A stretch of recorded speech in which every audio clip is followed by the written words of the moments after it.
Chilling tales for dark nights.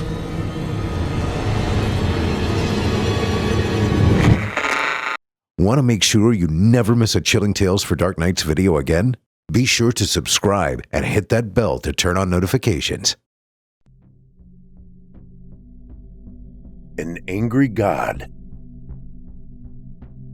Randall Williams, Ph.D., paused to savor the moment before he entered the grand ballroom of the Willard Intercontinental. Not even the burning sensation in Randall's hands, feet, and legs from multiple sclerosis could dampen this moment.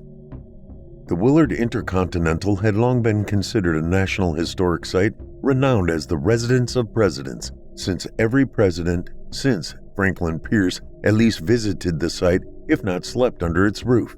Indeed, Abraham Lincoln lived there for 10 days prior to his inauguration on March 4, 1861. Cyrus Timothy Williams, Dr. Williams' son, would have his own moment tomorrow at noon. While disappointed his son did not answer God's special call to the ministry, becoming President of the United States of America was a decent second. Tomorrow was his son's time to shine, but tonight was his.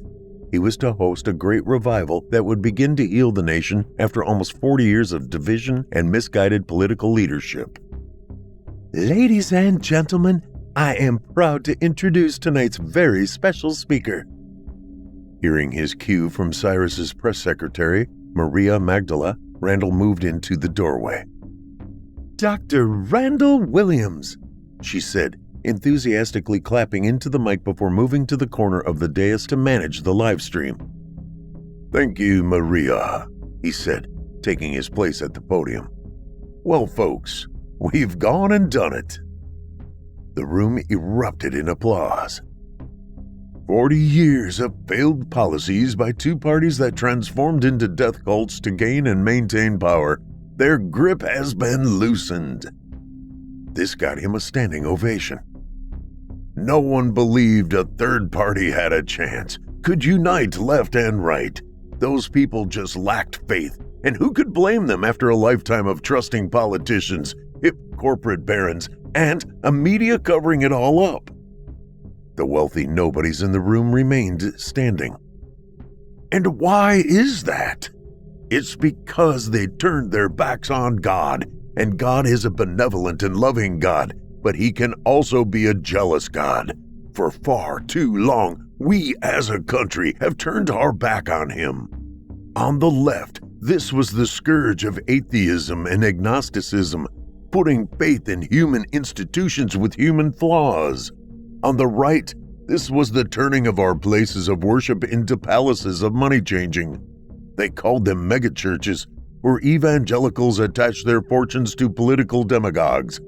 Each POTUS since Reagan has been, in their own way, an antichrist. Tomorrow, when Cyrus places his hand on our family's Schofield Bible and the Chief Justice administers the oath of office, all that will change. The grand ballroom once more erupted in ecstatic, rapturous applause. Who will save our souls? A woman screamed as the clapping subsided. Turn away from the modern and postmodern, Randall answered.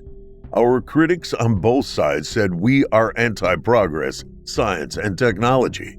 Not true. There is a place in a life well lived for all the good things those pursuits provide.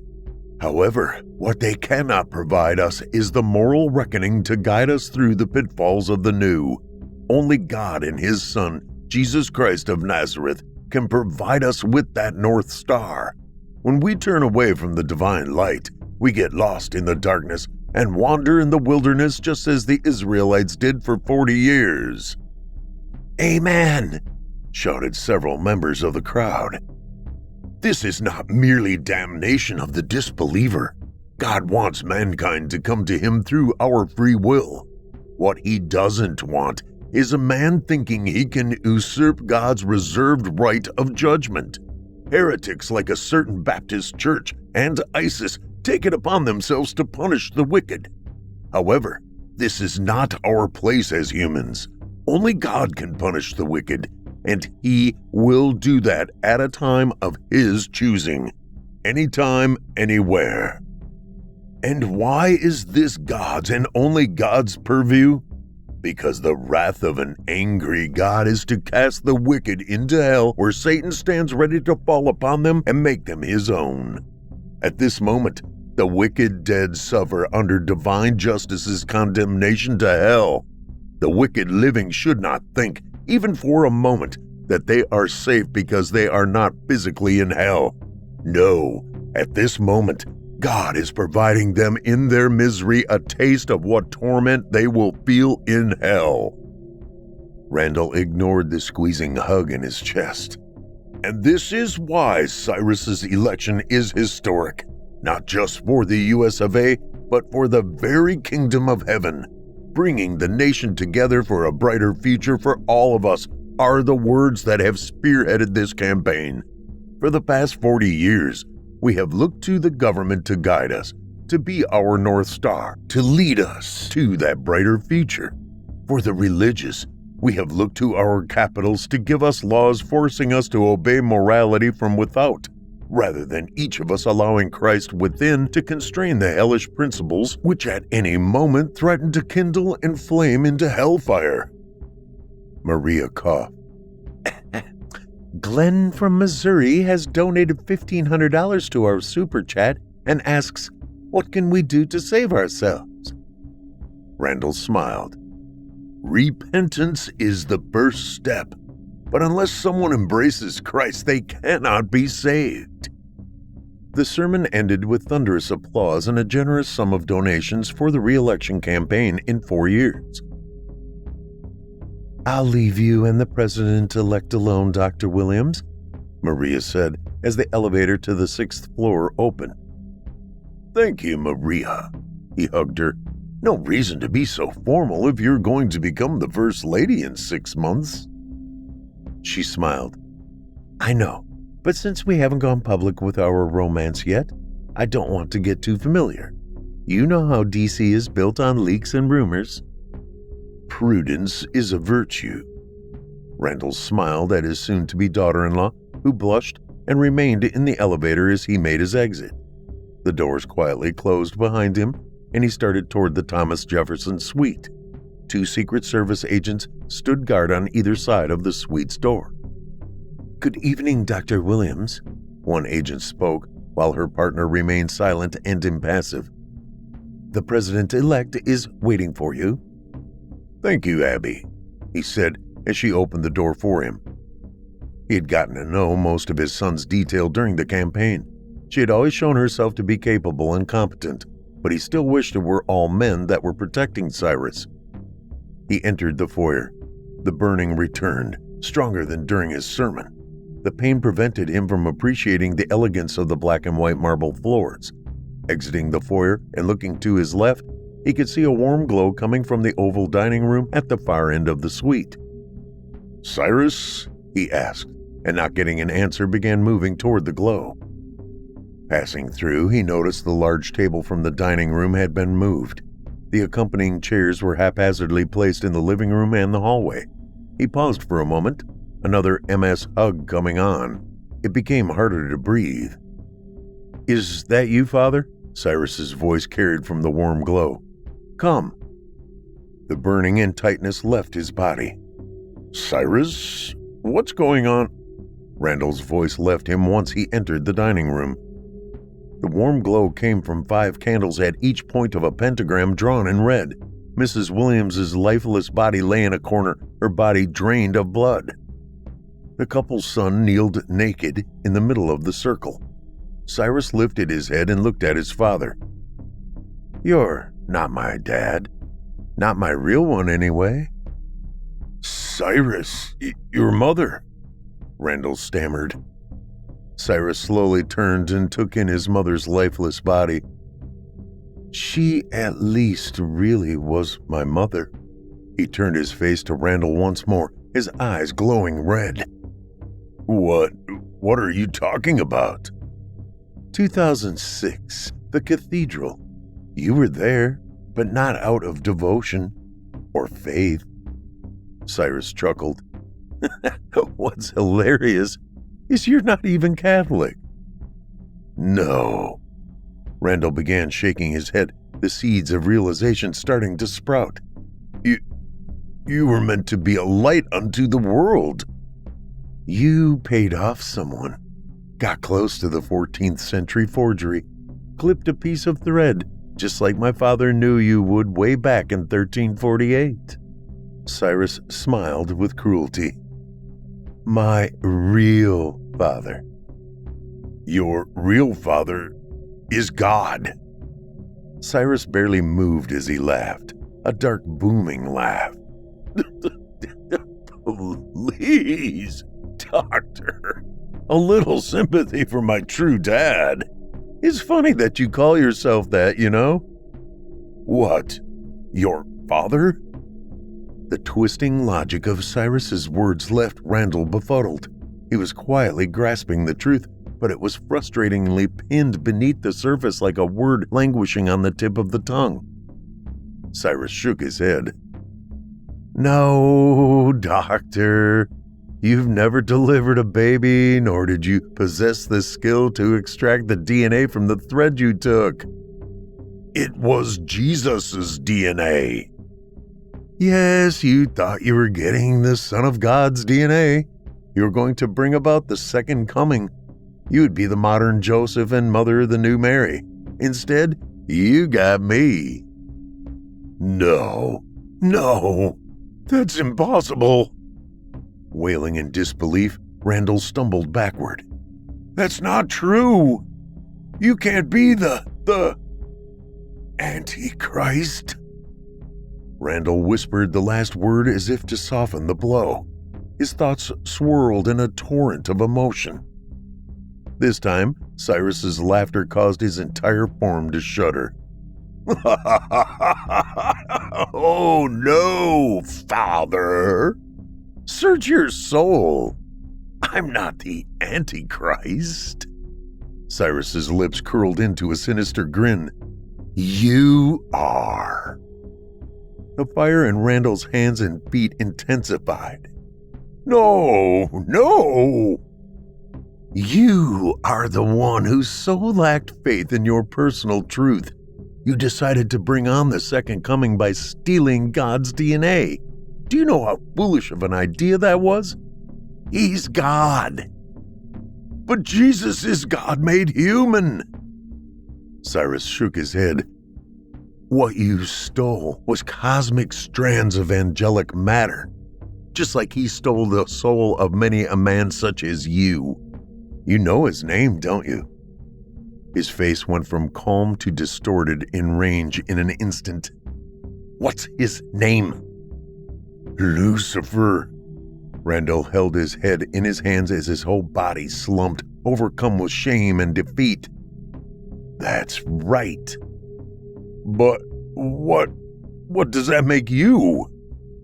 Before Cyrus could speak, the muscles between Randall's ribs began to spasm and he received a vision. The man he raised was speaking before Congress. Cyrus had two horns like a lamb. His voice roared like a dragon, yet the representatives and bureaucrats clapped like trained seals at his every pause, blinded. They could not see the truth. Would they care if they could? Randall shrunk, realizing the answer. Randall began to feel like he had fallen into a patch of stinging nettles. He dropped to his knees. The image dissolved into a scantily clad Maria riding a scarlet-colored beast with 10 horns and 10 crowns. Writhing beneath the leader of the world, the future First Lady would hold dominion over the nations of the earth, and the masses would love her for her promiscuity. The pain in his chest became more intense. He started gasping for air. Once more the vision shifted. Cyrus was standing in the Oval Office, surrounded by generals and toadies. The decision had been made, and he rained nuclear fire from the heavens. He laughed as the world burned. Randall clutched at his throat. It became almost impossible to breathe. His raspy breath came in gasps as he looked once more at his son. I am the beast. I met Linda when I was working at the publishing house. I was an enthusiastic young editor and she was director of acquiring new talent. She'd bring in the writers and I'd make sure their books sounded great. It was a pretty rewarding job, but very repetitive. I've always wanted to write my own books, but when I would ask my boss to review my work, they would shrug me off. I couldn't ask Linda. It would be a huge conflict of interest. It didn't matter. She thought my stories were trite and juvenile. I didn't care. I loved to write. It was a form of meditation in my life. We worked late one night, got to talking, and hit it off. We went out on a few dates, and I was totally smitten with her. It was only after about 6 months that we started talking about marriage. She was older than me, about 15 years older to be exact, but I didn't care. She looked damn good for her age. Any man would be proud to have her on his arm. She didn't tell me till later that she had 2 kids. I wasn't surprised. She'd often talk about her asshole ex-husband and how he used to take his day out on her on more than one occasion. Her 2 kids were both older, so I knew I didn't have to waste much energy to be daddy. I would just be Rick, their stepdad. Her older child is Teddy, and he was already out of the house. He's in the military, Marines or Navy, I don't remember. I actually don't believe it. I think he got kicked out of boot camp or something. He seemed to me to be a real waste of skin. She affectionately called him her heart. Then there was Becky. Becky was 9 and a royal pain in the ass. She was spoiled, with a capital S. A little princess is what she thought she was. She still lived at home with Linda, and she ran the show. She was the other half of Linda, and she would call Becky her soul. We married at a small ceremony at Linda's dad's condo on the beach. It was a small ceremony, but this was her second marriage, and she didn't want to go through the whole ordeal of an extravagant wedding again. I don't think she had too much faith in me either. That may have been the other reason she didn't want to go all out. This was my first, and hopefully only, marriage. I threw myself into college studies and dove into my work once I started working for the book publisher. She politely asked me to sell my townhouse and move into her house. When I say politely, she pretty much forced me to get rid of my place. She and her soul would not live in a damn townhouse. She got the house in her divorce settlement, which was beautiful. 5 bedrooms, 3,000 square feet, almost 3 acres of wooded terrain surrounded the house. I immediately felt like an outsider when I moved my meager belongings into the house. Becky made sure of that. "This isn't your house," she proclaimed as I was unloading my car. "Becky, I love your mom, and I want us to get along. I know I'm not your dad." "Shut up!" she rudely interrupted. "She's going to leave you. She's going to realize that you're a wannabe writer, and she's going to kick your sorry ass to the curb. You should have kept your filthy little apartment." She flung her long red hair and stomped up the driveway to the house. It was a townhouse, I muttered to myself. I could tell that I was in for a battle with this one. Linda kept urging me to further my career. She was tired of telling her girlfriends that she was married to an editor. She wanted me to ask the boss for a promotion and a raise. I told her that I was low man on the totem pole and that he'd never go for it, but she wouldn't have any of that talk. I decided I'd try to kill 2 birds with 1 stone. I'd go into the boss's office, ask for a raise, and try pitching him my latest anthology of short stories. I was going to do it the next day. I would wait till after lunch and make my pitch to him. The next day, I carried my stories in a leather-bound pouch and wore my lucky tie, the one that I wore when I met Linda. I now realize I should have just thrown that damn tie in the garbage after I met her. It was as lucky as a 2-leafed clover. I knocked on his door, and a gruff voice came from the other side. "Come in," came the boss's voice. "Mr. Pendleton, do you have a minute?" I asked in a sheepish voice. "Hanson, what do you want? I'm a busy man. I'm giving you 1 minute." And he did. He turned over the small wooden hourglass timer on his desk. This obviously wasn't his first time talking to somebody like me. "I'm now more responsible, and I need to be able to provide for my family," I began my speech. "Mr. Pendleton, I've been a loyal employee of this company for 12 years, and I feel it's time for me to move up in this company." He motioned his hands in a hurry-up motion. "Are you done?" he asked. "Well, not really," I stammered. "No," he blurted. "No?" I asked. "Why not?" "Not in the budget," he stated, very matter-of-fact. "Okay, I understand. I have some stories that I'd like you to—" He cut me off mid-sentence. "I don't have time for this, Hanson. I'm busy and I don't have the time to read unsolicited works from a non-represented author. Have a nice day, Hanson," he said as he motioned towards the door. "No," I exploded. "Watch your tone, Hanson," he retorted. "You're not getting that raise, and if you don't watch yourself, you'll be walking out of here with a box full of your belongings." "Fuck, Mr. Pendleton. I've worked my ass off, while lesser employees have passed me by for promotions and raises and third-floor offices, while I've been toiling away on the first fucking floor. And stop calling me Hanson, goddammit. My name is Dennis. I'm a damn good editor and an even better writer, but nobody will get their head out of their ass long enough to read my work."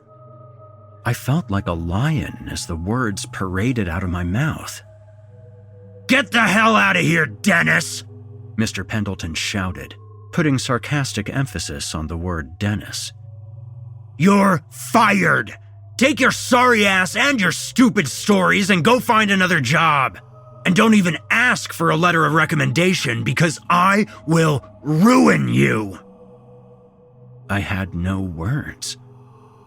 I looked at him, picked up my pouch, and headed down to my office on the first floor. I passed Linda on the way. "How'd it go?" she asked. "He fired me," I muttered. "Fired? What the hell did you do?" she demanded. I couldn't even look at her. I pounded the button on the elevator and waited for the bell to ding. "Dennis, what happened?"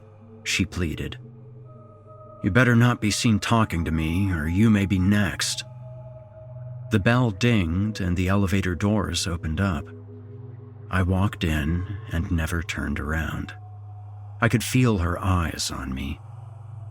I made my way down to my office and cleared out my desk. I was out. This was great, I thought.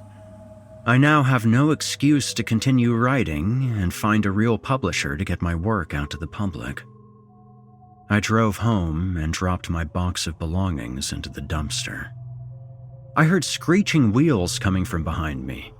It was Linda, and she was tearing up the driveway. "What are you doing here?" I asked.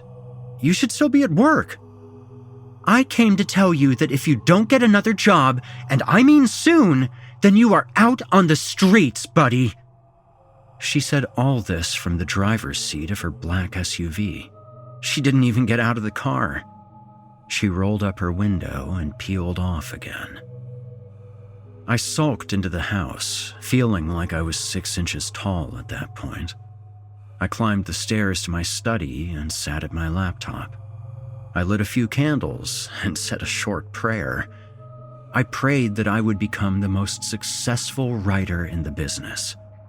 I closed my eyes and felt a cold rush of air rush past my body. It was almost like somebody was standing next to me, looking over my shoulder. I then felt a warm rush enter into my body. It made its way up into my face and swirled around, finally ending at my fingertips. I heard a small voice whisper, 60 months, into my ear. I knew it was time for me to start writing. 5 years had passed, and I had just completed my latest world tour promoting my latest book. I've been on numerous talk shows and even had the pleasure of meeting the president and dining with his family. Life couldn't get much better than that. The taxi cab dropped me off in front of our new place. I bought us this place on the other side of town in a gated community. It was what you might call a mansion. I don't want to brag, but I was a real somebody then, and it was all thanks to that asshole, Mr. Pendleton, for firing me. My writing career was incredibly successful. I was on the New York Times bestsellers list for the 14th week in a row. I dropped my bags in the entryway and called out to Linda. She came down the stairs and gave me a big hug. "Honey, there's been scratching in the wall all afternoon. I think there are mice in the crawl space. I called an exterminator and he should be here sometime tomorrow. Also, the lights keep flickering on and off. I don't know what's wrong with this house. It's practically brand new. I just don't get it. The electrician will be by in the morning. I need you to let them both in. I'll shop with Becky and then we'll go for tea." Linda was surprisingly more loving ever since I became successful. Becky was still a little rough around the edges. Becky was still not very accepting of me, but she didn't mind everything I bought her or the fancy prep school she attended. I couldn't help but feel that if my success was over, then so would their acceptance be. Linda and Becky went out the next day, and I stayed home waiting for the exterminator and electrician. They both came and examined the house. Nothing out of the ordinary in their professional opinions. They left me with their bills and went on their merry way. I crawled up into the attic to check the wiring myself and meandered my way into the crawlspace. Nothing. No evidence of mice or any sign that the wiring was faulty. What the hell? I thought. I might as well try to do a little more writing. I dusted myself off and climbed out of the crawlspace.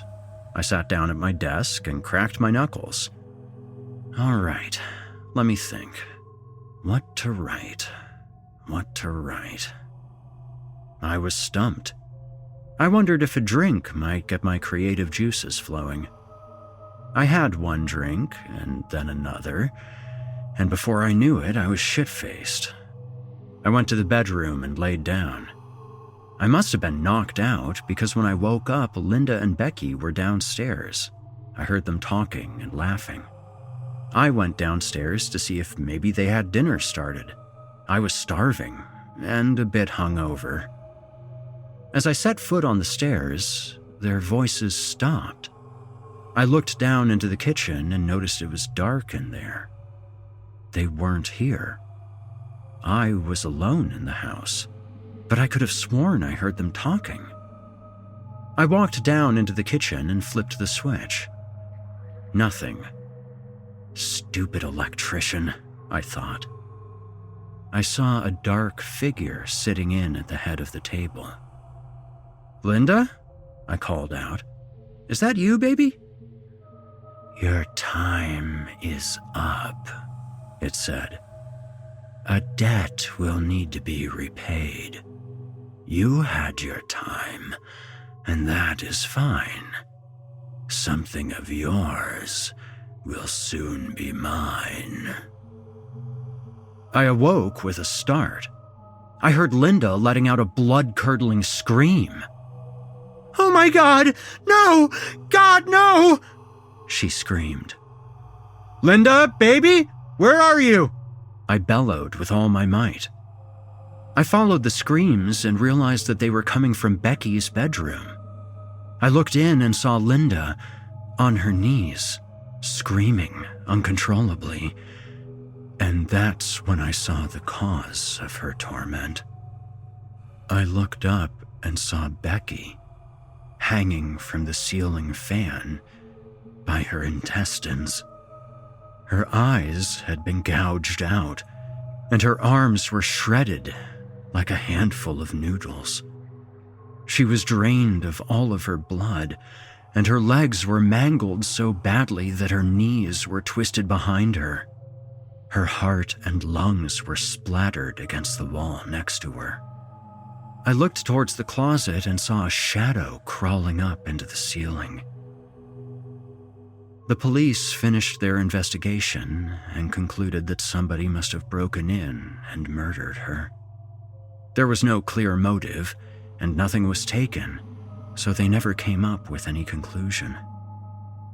My writing career was over.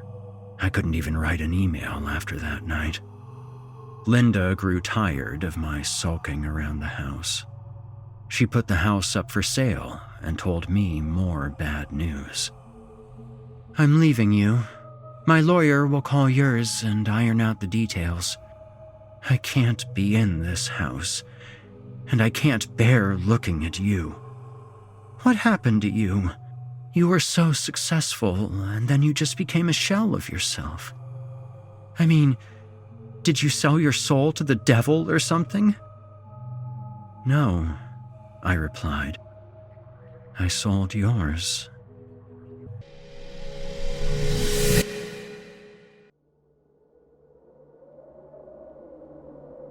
The end of the world happened slowly, like cancer spreading and eating your body whole. This is my story. Some said I was a fool preparing for the end. I guess it was a trait passed down to me, along with anger issues and a penchant for whiskey. I lost many good friends over the years, through my own paranoia, or the simple fact that I'm an asshole. I'm not sure. My wife, Renee, doesn't understand why I have a bunker in the middle of nowhere. Doesn't understand why I scour the conspiracy websites endlessly. It had begun slowly at first, vicious murders happening in distant lands, but soon became a problem domestically, and the army was called in. They coped at first, putting down the few stragglers that lurked in the city, but soon they fell beneath the waves as it broke like the tide of the ocean, and all drowned before it. 3 months we stayed in that bunker, until that one day when the worst happened. The lantern is just dying when we hear the dog barking. I unfold my pistol from its oilcloth, cocking back the hammer as the grate of the bunker is opened. "Anyone down there?" A voice calls. Silence. "I'm unarmed," the gruff voice calls out once more, and the shadow appears on the ladder. Steve, my son's eyes are wide with fright. Renee is holding the shotgun, both of us training them on the figure that descends the ladder. The dog is still barking. "Whoa there," he says, seeing both of us armed. "What do you want?" I ask him.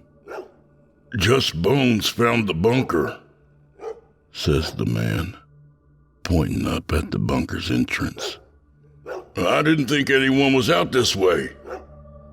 "This is my land. What right do you have to come down here?" I ask the man.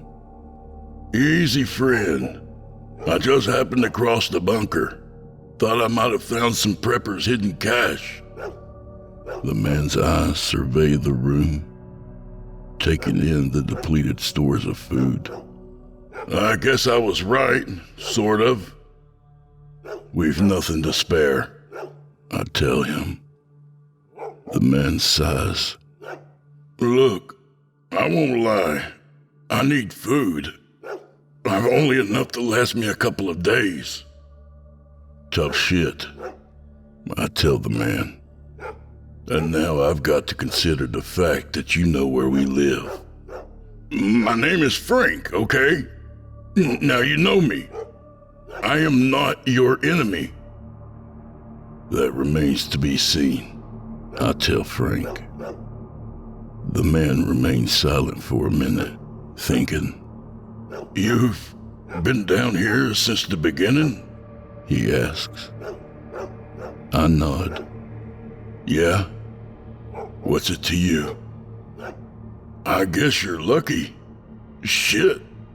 The cities are rampant with zombies. I guess that's why we're here, and not in the city. Frank points to a chair. Mind if I sit down? My knees aren't what they used to be.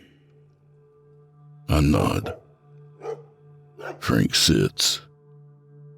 He takes a canteen and drinks from it. You mind pointing your weapon somewhere else? I sigh, slipping my pistol back under the oilskin. I nod to Renee. I'm Steve. This is my wife Renee and my boy, Steve Jr. I guess we know each other now, huh? Frank seems to ease somewhat and takes out a pack of cigarettes. Doctor says these will kill me, but since the world's going to hell, who cares? I laugh. You got that right. Look, I'm sorry to ask. I don't want to beg, but things aren't great out there. People have changed. Frank shakes his head. I mean, shit. It only takes the end of the world to reveal people's true nature.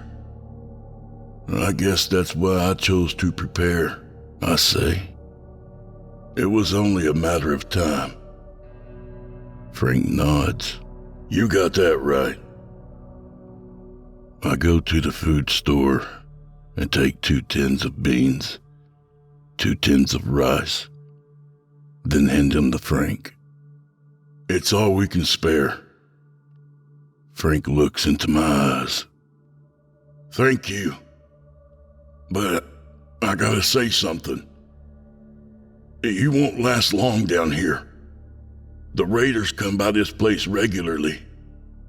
You've been lucky enough so far, but it's only a matter of time before... His eyes drift to Renee and Steve. Before what? I growl, and I can't fight the threat in my voice. Come with me. Frank points to the roof. It's dangerous out there, but I can get by. I know these lands. Come with me, and I can get you to the coast. I laugh. The coast? We live in the middle of nowhere. The coast is weeks away. Frank looks at the stores of food and he counts it up. And I know right well what he's thinking. You won't last long on what you've got. There's food to be found on the way. Frank takes a drag of a cigarette. How do we know we can trust you? I ask. Frank pulls up his sleeve, revealing the Marine Corps tattoo. You have the look of a soldier about you. I nod. Served 2 tours with the Corps. Well, brother, from one soldier to another, I give you my word that I am the best chance you've got of surviving the winter. It's not far away, but I reckon if we put our resources and minds together, we just might make it. I look at Renee. Her eyes are wide, and I know I must make this decision alone. She depends on me for strength. Steve depends on me for guidance. I offer Frank my hand. He takes it in his, and our path was decided. It's cold. Cold enough for frost to kiss the grass blades come dawn. But we trudge along the highway, passing deserted cars. Hundreds of them. Harbingers of doom. Speaking of the panic and hopelessness that passed through people's hearts and minds at the end. People weren't prepared. We should check the store. Frank sniffs, looking at the shop. Its windows dark and empty. You both wait here. If there's trouble, whistle. I look into Renee's eyes, and she nods. I check my pistol, and then follow Frank towards the store. The door is locked, so we have to smash the window to gain entrance. Inside, the shelves are empty. Of course they are. Frank looks around. I check the back. I find a box of shells for a shotgun. Pocket them. Not much else, but better than nothing. I've got a box of bullets for the pistol, and the extra shotgun shells make 2 boxes. Not much, but I hadn't thought I'd need more than that to defend the bunker. We head back out the front, and that's when we hear the engine. Renee and Steve are hiding behind the car, and Frank and I duck down just as the Jeep comes tearing around the corner. It glides past, and then jams down on the brakes, screeching to a halt. A man jumps out. Skinned head, muscled, tattoos. Bad news, simply said. Frank's eyes are wide. I look back at the skinhead, who's walking to the shop now and inspecting the broken window. Someone was here, says the skinhead. He looks around, spotting the pistol trained at him. Don't fucking move, I growl. I step out from behind the car. Tell your friend to get the fuck out of the Jeep. Whoa! The skinhead holds up his hands. He has a long knife on his belt that looks like it's seen business. You know who we are? He asks. Dead men if your pal ain't out of the Jeep in the next 2 seconds. I cock back the hammer of the pistol. The man nods. Terry, get out of the Jeep. A short, balding man steps out of the Jeep and walks around it. He's toting a pistol of his own. Tell Terry to drop the gun or you get another hole to breathe from. I nod to Terry. I ain't dropping shit but you, fool. Terry doesn't look like he could hit a damn fish in a can. Never mind a man standing more than 20 paces away. I see movement, but don't give anything away as Frank comes behind Terry. Silent as the grave, swift as death, and brings his elbow down onto the back of Terry's skull. He goes down like a bag of shit. Guess Terry's out for the count. I smile. You guys are dead. The skinhead smiles back.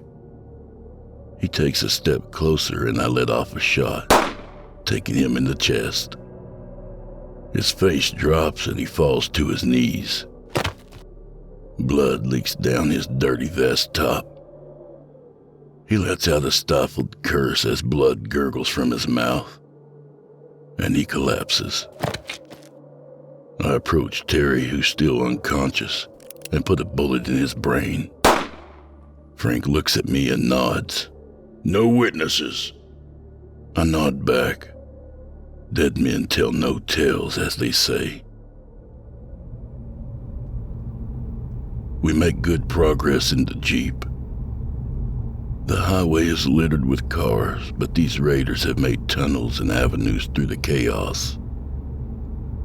Frank's driving. I'm riding shotgun with Steve on Renee's knee.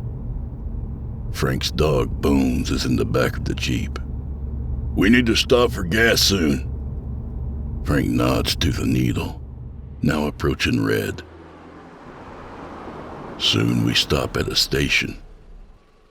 Frank fills it up while I go and search inside. It's pretty much empty, besides 2 packs of smokes, which Frank will be pretty happy about, and a pack of gum for Steve. Back on the road, the miles slowly clock up. I swap places with Frank. He takes a nap as dust settles in the sky, and the way east is as red as the ground beneath poor Terry. I didn't feel one bit of remorse for killing them. My time in the Corps taught me to partition that part of myself, and I would never feel guilty about protecting those I love. You okay, honey? Renee asks me. I nod. You look tired. How about I drive? I shake my head. She was still learning the ropes and would probably drive us into a ditch. But it was okay. When you go on tour in Afghanistan, you learn the effects of sleep deprivation quick. I'm good, babe, I tell Renee. Get some sleep. She smiles and shuffles closer to Steve, who's snoring gently. I'm only doing 30 miles an hour, which might seem slow, but the highway isn't what it once was. Soon we cross state lines, inching our way closer to the coast. What awaits us there, I have no idea. What if we do find a boat? Where will we go? Neither myself or Frank are exactly navigators. We served in the Corps, not the Navy. But one problem at a time, as my father used to say. One problem at a time. We get a flat the next day, and the 2 dead shitheads hadn't thought to load a spare in the back of the Jeep. So, we're walking once again.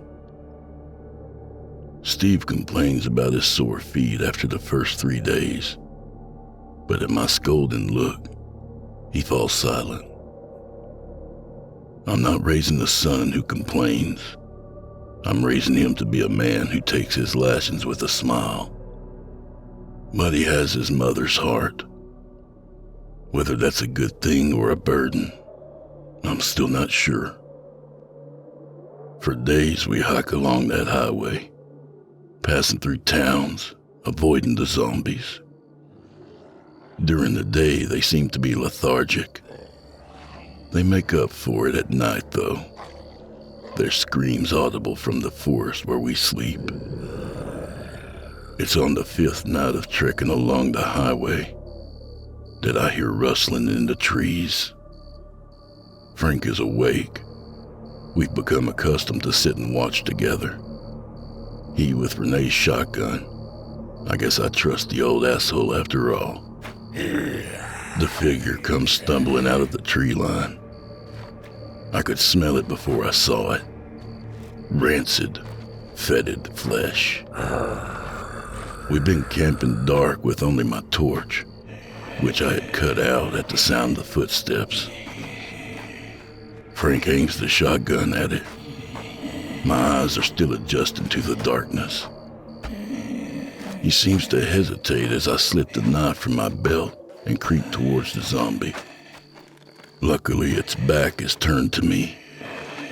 I take one step at a time, praying to a god I didn't believe in not to crack a goddamn branch or something. Thankfully, I don't. But I'm 2 steps away when Steve lets out a fart that you could hear from Alabama. God damn it! I snarl, and the zombie turns its head. It's looking right at me. I jump at it, bringing my knife down to impale its rotted brain, but the fucker is quick and sidesteps. Frank cocks back the shotgun. No, I say.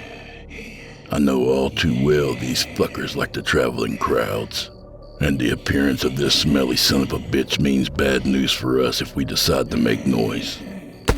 I kick out at the zombie as it claws towards me. Then I jab the knife under the zombie's ribs, ripping open the black flesh. The stinking entrails pour out, making me gag. But I've got no time to complain about the smell. I rip the knife out of the fucker's stomach, bring it up and around, as it lets out a vicious snarl. I stick the bastard in the side of its skull, cutting the building scream off before it can call out to the others. I fall away, shielding my nose. Frank approaches the carcass, kicks it a bit.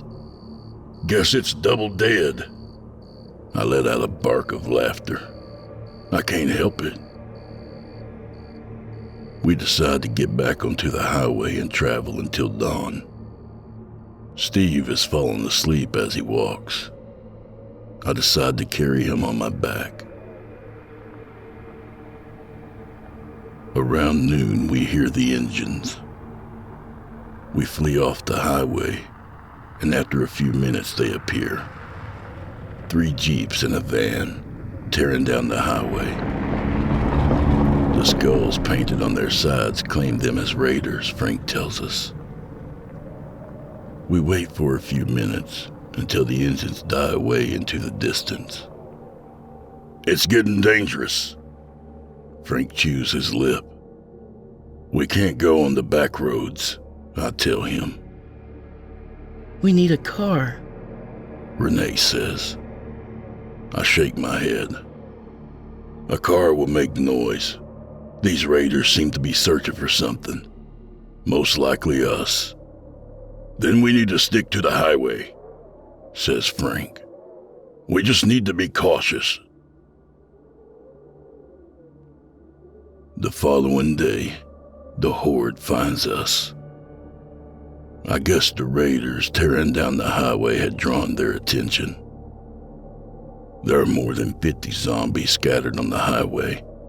About 3 clicks away, Frank says, looking through his binoculars. Damn it, I say, rubbing my forehead.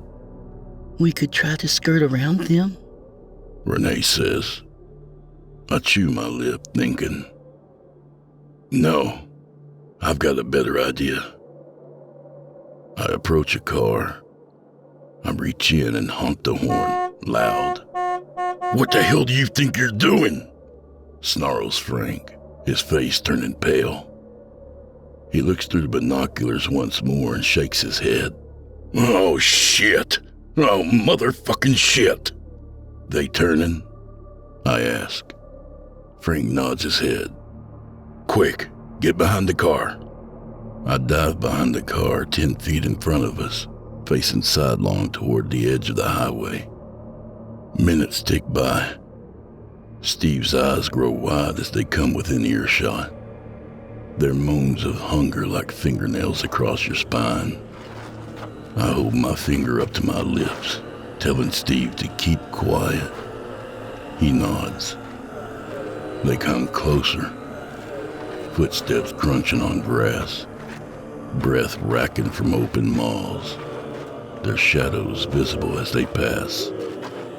Frank has bones held tightly, but the dog is well trained and doesn't make a sound. A few minutes pass and the footsteps fall away. I check that the coast is clear, both directions, and it is. Frank shakes his head at me. Next time you do something like that, I might just damn well shoot you. 2 days pass by with good progress. The winter is getting closer, but I think we'll make it before it's truly upon the land. We're running low on food. So when we come to the next town, we leave Renee and Steve and head into town. We avoid the few zombies on the road. We check the houses, check the stores.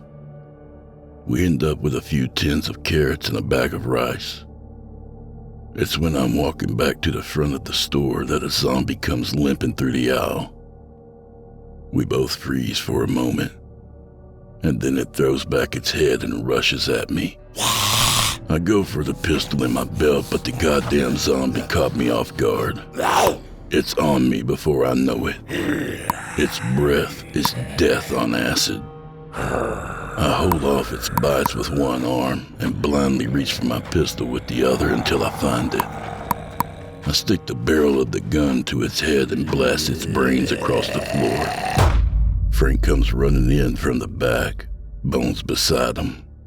"Holy fuck, are you all right?" he asks, and I look down at my arm.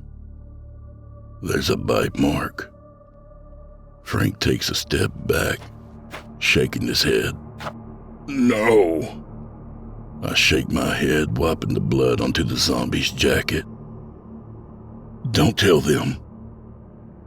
You know what that means. It means I'm a walking dead man. We could cut off your arm." Frank nods. He takes his knife from his belt. "The fuck you're cutting my arm off with that toothpick?" I smile. "Guess you can't always be lucky." Frank smiles sadly. "Guess so." Frank gives me his coat to hide the bite mark. We rejoin Renee and Steve, and once more set out along the highway. Frank is wary of me now. I can see him watching me, never far away from the shotgun. I can't blame him. Neither of us know how long I have, and I made him promise to me that he would put an end to me before I could hurt Renee or Steve. Bones also seems wary of me. She doesn't approach me anymore and growls when I come too close.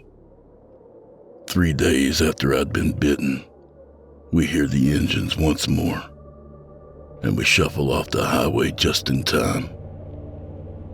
The jeeps come hurtling around the bend. More approach from the far end of the highway. They screech to a halt right in front of us, and I curse my luck. They'd seen us.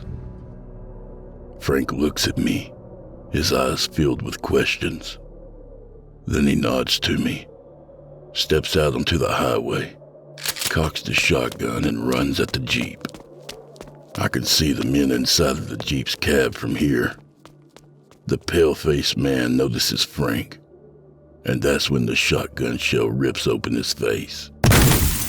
Smashing through the glass, Frank doesn't give them time to react. He cocks the shotgun once more. Bones is beside him, growling at the jeep, and the other man inside the cab ducks out the far side. The man lets off a shot from his pistol. The shot goes wide. Frank aims, making the man duck back down behind the jeep as the shot tears into the back, ripping open metal.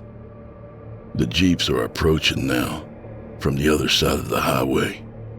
Frank says something and Bones leaps into action, rushing around the side of the jeep and out of view. All I can hear are the screams.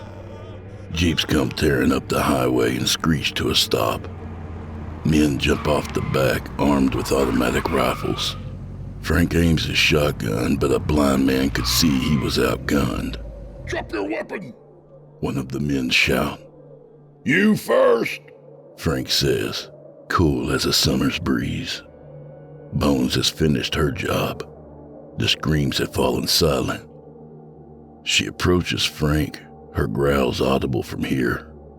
One of the men take aim, let off a shot, and it rips Bones' skull open in the shower of blood.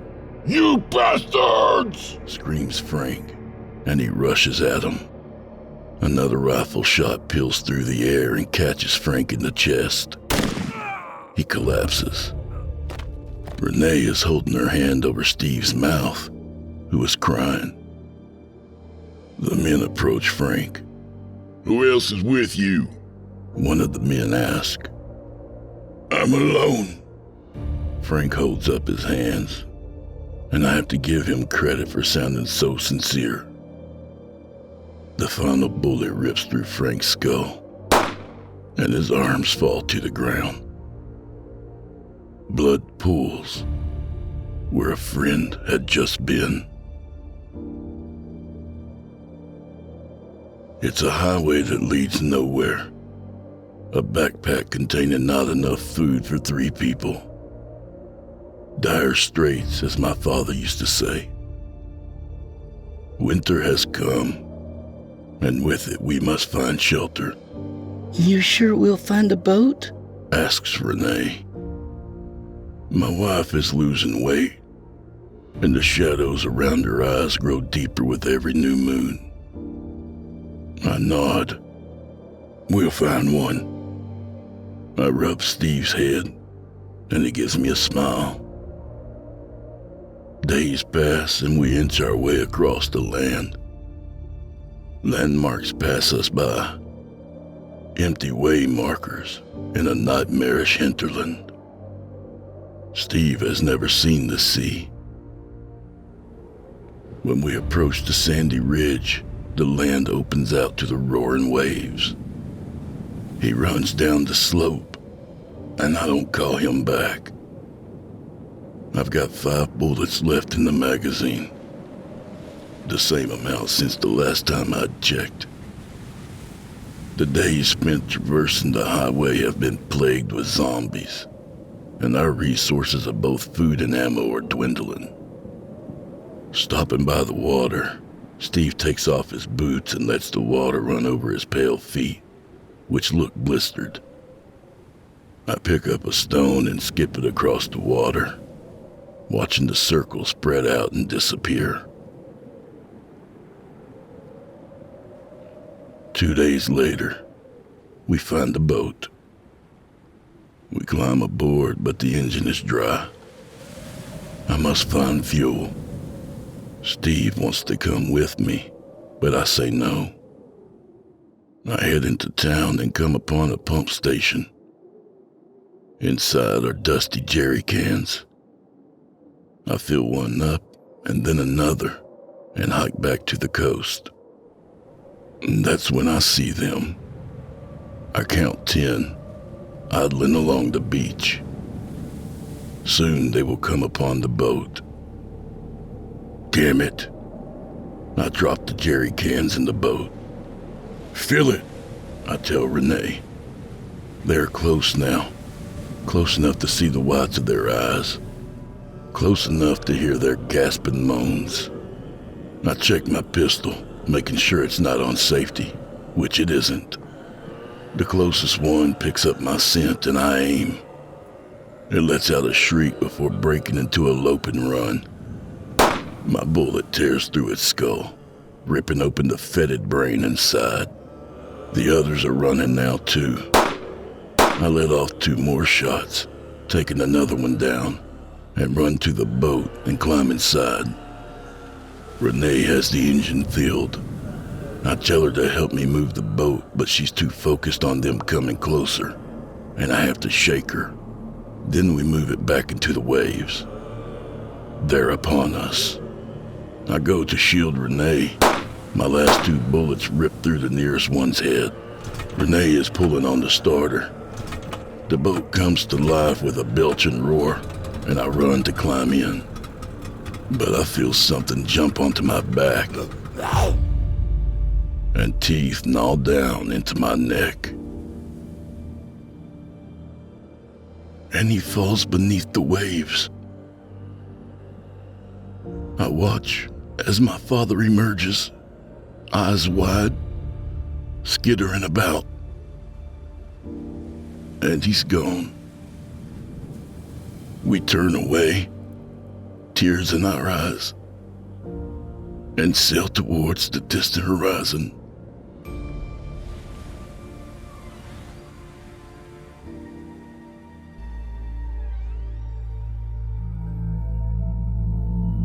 looking upon something you loved, knowing that in due time it would disappear, expire, die, whichever you prefer, was a foreign sensation to Tommy Vulture.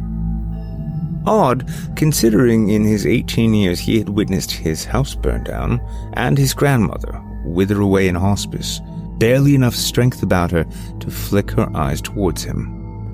No doubt she had seen his stoic, unfeeling expression gazing upon her, and taken that loveless face to the grave.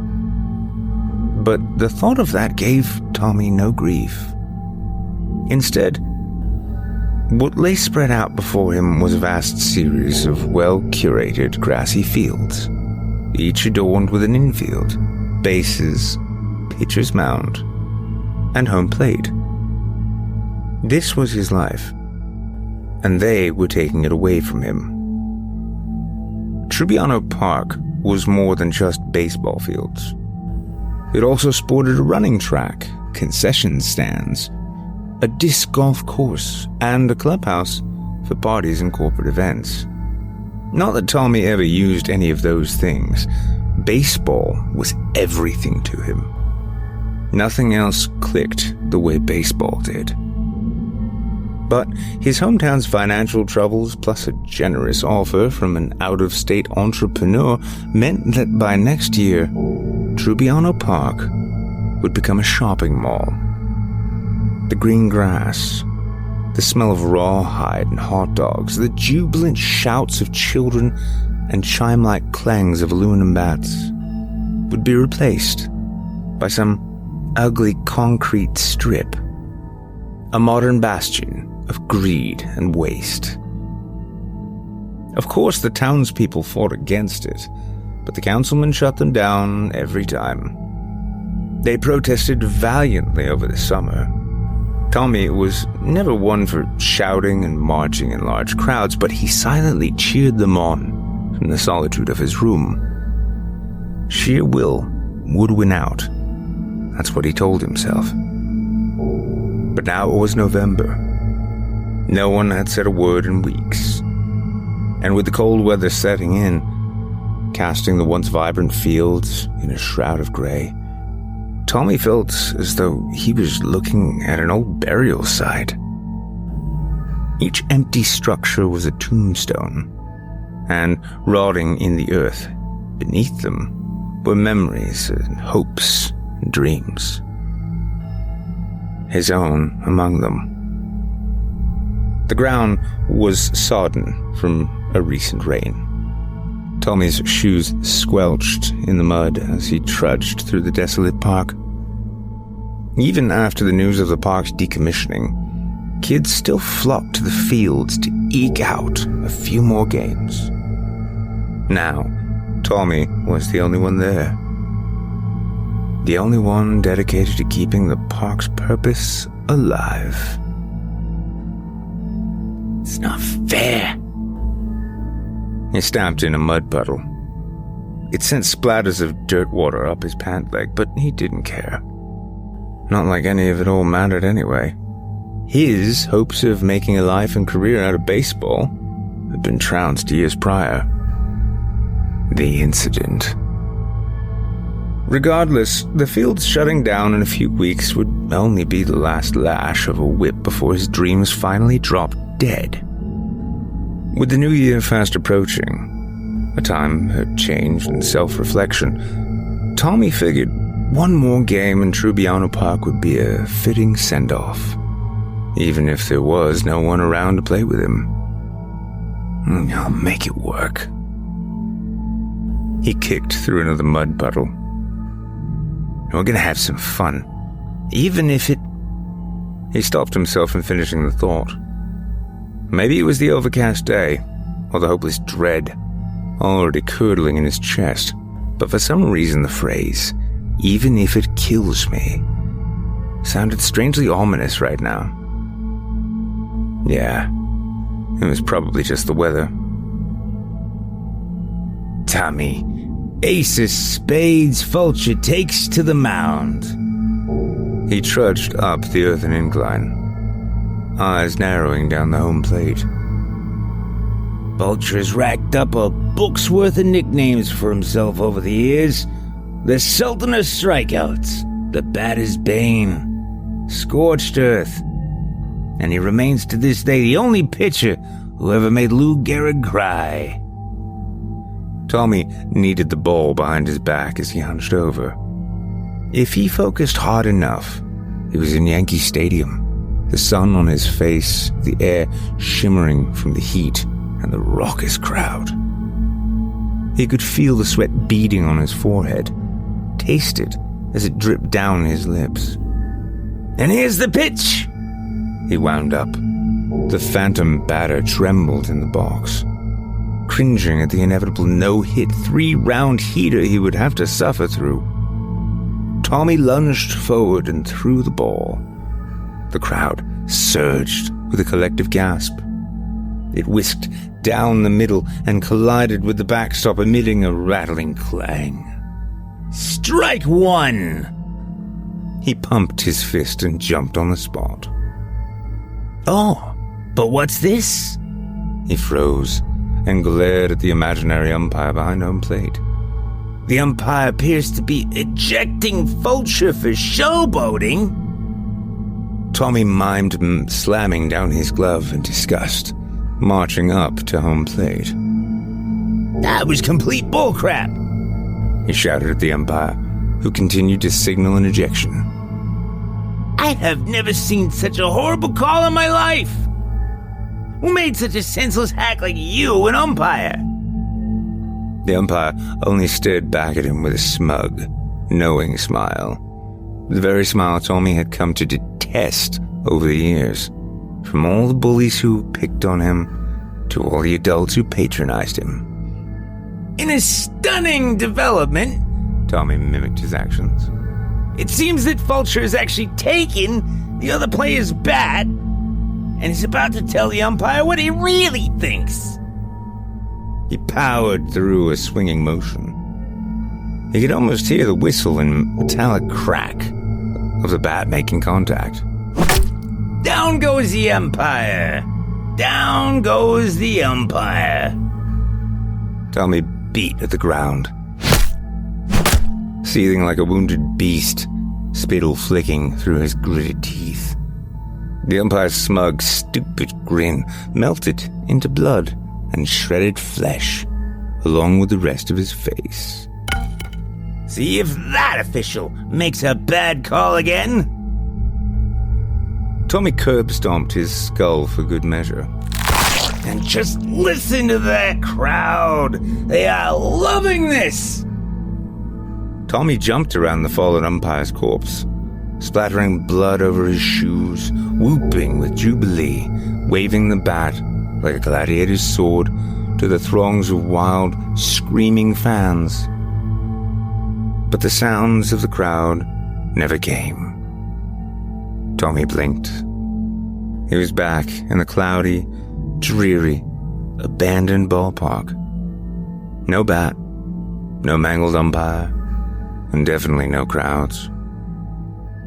The ball sat pitifully against the backstop, no longer the pearly sheen of his imagination, but one ragged and moldy it plucked from a brush pile just a few minutes earlier. It's not real enough, Tommy whined, stamping his foot again. I need fans. I need someone to cheer me on. But even if there were throngs of admirers, even if it was summertime on game day, they wouldn't be there to cheer him on. He knew he had lost their respect years ago, after the incident. Fans who would cheer me on, no matter what I did. He paced about the batter's box, deep in thought. Then it hit him. Thank God they were still there. It took Tommy several trips from the dilapidated storage closet to the field. They weren't heavy, but they took up space and proved to be quite cumbersome. Tommy stumbled over his feet several times until eventually, all 100 of them, stood up throughout the bleachers in a passable imitation of a roaring crowd. He stepped back to admire his handiwork.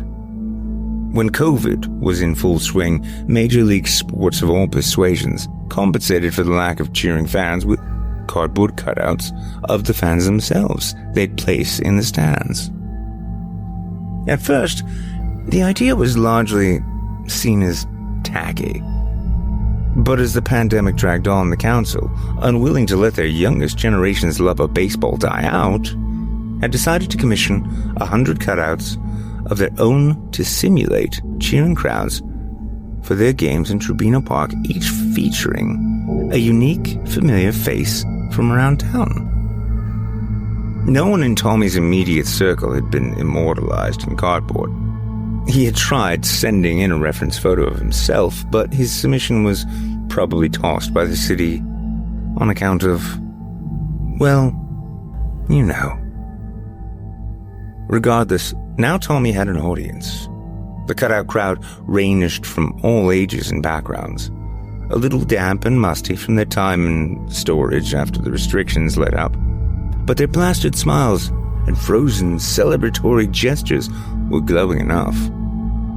All eyes were on him. All their cheering faces were for him. "They love me," Tommy whispered, a grin stretching his cheeks. He retrieved the ratty old ball from the base of the backdrop and squared up again at the pitcher's mound. "With the crowd re-energized, the ace of spades can get back to what he does best," he wound up, "pitching a clean sweep." The ball rocketed straight down the middle, smack into where the catcher's mitt would be. And this time, the throngs screamed with delight, their voices rising like a jet engine. Tommy basked in their revelry, arms spread like a plant soaking up the sunshine. All for him. The glow of the ballpark followed Tommy all the way back home. But the instant he stepped through the front door, the color and light seemed to flick off like a switch. Returning home, for Tommy, felt as though he were walking into a cave, devolving into a blind, stupid troglodyte. And the queen bitch troglodyte ruled the cave, slimy and pale as any other, but tyrannical from her sheer size and volume. "Thomas, where have you been?" Mrs. Fulcher demanded, meeting him on the foyer. He froze and stared dimly at a point above her shoulder. He'd found over the years that letting her anger pass through him like a sieve was a worthwhile tactic. Not that she mattered much to him in his worldview anyway. "I asked where you were." "Playing baseball," Tommy muttered, not meeting her face. "Playing baseball? With who? I thought you weren't supposed to play baseball anymore." Nauseous fury spiked in his stomach. "I was playing by myself." "How do you..." Never mind. Listen. Mr. Brown down at the grocery store says he could use a cart attendant through the winter season. I want you to call him and offer to apply. His diaphragm seized up. A job would not only mean hard, stupid laboring, but it would deny him precious time on the fields, playing ball for his adoring fans. "Can't it wait until after the new year?" No. The new year is when stores get ready for the spring season. And when that happens, you really won't be able to find a job anywhere. "That doesn't make sense," Tommy scowled. I don't care. This is your one chance and I want you to take it. You need a job if you're not going to be in school. "I didn't choose to leave school," Tommy growled through gritted teeth. You might as well have, with your grades and your conduct. Not to mention what you did to that kid. Stop it! Tommy stomped past her up the stairs, his footfalls shaking plaster dust off the ceiling. Where are you going? Away from you! Call the grocery store. Find something useful to do with yourself, Thomas. Tommy slammed the door shut buried his face into a pillow, screaming, hummeling the mattress. He wasn't going to call Mr. Brown at the grocery store. He wasn't going to divert any time from his precious ball games to push carts and mill among the cud-chewing masses who frequented retail. Only a fool would give up what he had for what he had to do. And Tommy Fulcher was a lot of things, but he was not a fool. Later that night, Tommy crept out through the front door, breaking into a run when he left the driveway. Thankfully, night games were a possibility at Tribbiano Park. The stadium lights over the field still turned on automatically after sunset. How long would they continue receiving power was unknown to him. But dwelling on that was a moot point. He had a game to catch. Winter was fast approaching, and it made its presence known through an oppressive chill that was a spear in the night air. Tommy felt it in his ribs, a frigid congestion that spread to and numbed his limbs and made his teeth chatter. The memory of the summer sun on his face, however, pushed him against the cold. The stadium lights hovered in the horizon like inert alien saucers. He was almost there. Finally, Tommy virtually exploded onto the field, rushing up to the pitcher's mound, a silly grin on his face. The cheer of the cardboard crowd met him with glee. "Let the game begin!" Tommy pumped his fist in the air. "Go, Tommy!" An old man in a denim shirt called out. We love you, Ace of Spades.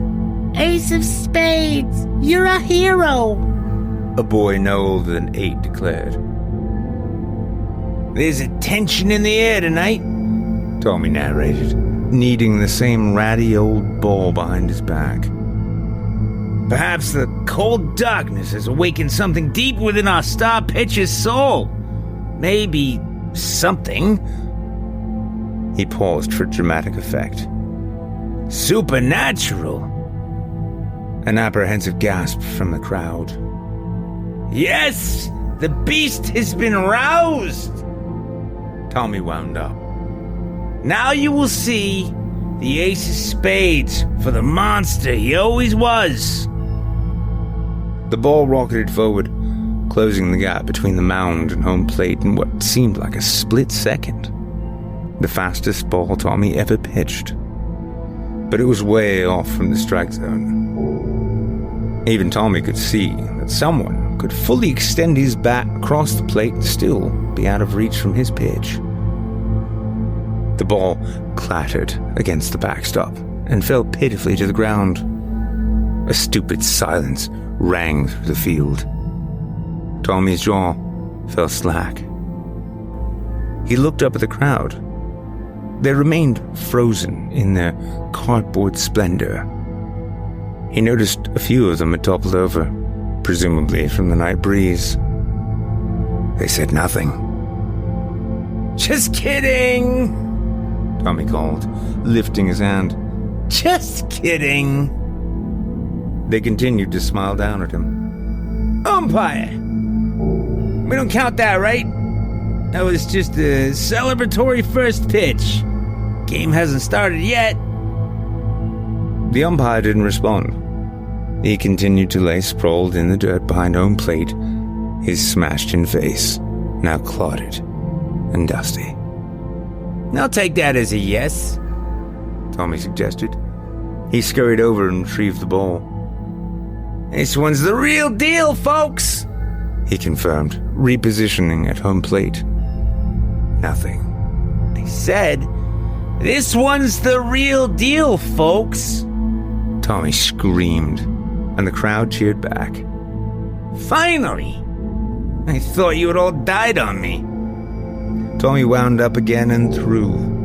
This time the pitch was much more controlled, just a few inches shy of the strike zone. But the idiot of the bat swung anyway. He missed entirely. "Strike!" Tommy belted, and the crowd went wild.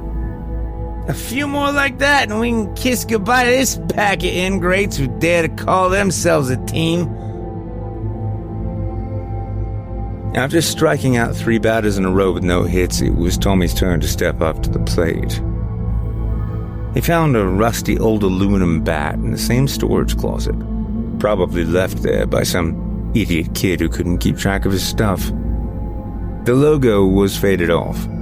It was chipped and shorter than he preferred, but beggars couldn't be choosers. He considered himself lucky enough to find a bat. Finding an actual baseball glove in good condition would have been like finding a unicorn. It's invigorating to know that the ace of spades hitting is just as good as his pitching, Tommy narrated, tapping home plate with the tip of his bat. There's a warehouse's worth of baseball smacked in the next year that can attest to that. He felt the cardboard crowd's eyes upon him, their welling, apprehensive whispers. Here's the pitch. Tommy tossed the ball in the air. Wow, what an absolute meatball, that one. He watched it lazily descend back to the ground. He drew his bat back. He goes for the swing. His bat met open air.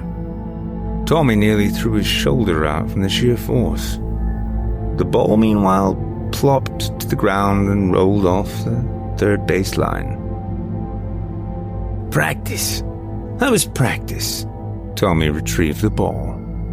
You agree, right? The phantom pitcher on the mound nodded enthusiastically. Right? He said again, this time directed at the crowd. Nothing. Tommy froze, scowling at them. 100 pairs of eyes regarded him, armed with 100 stony smiles. No. They were still happy, still cheering him on. They just wanted him to succeed, to knock one out of the park. Very well. This time, I'ma do it. He lobbed the ball into the air. Another measly, pathetic meatball. Even a half-blind invalid with a limp arm could have... Whoosh. Plop. What the hell? Tommy spat, watching the ball drift lazily toward third base again. What's going on?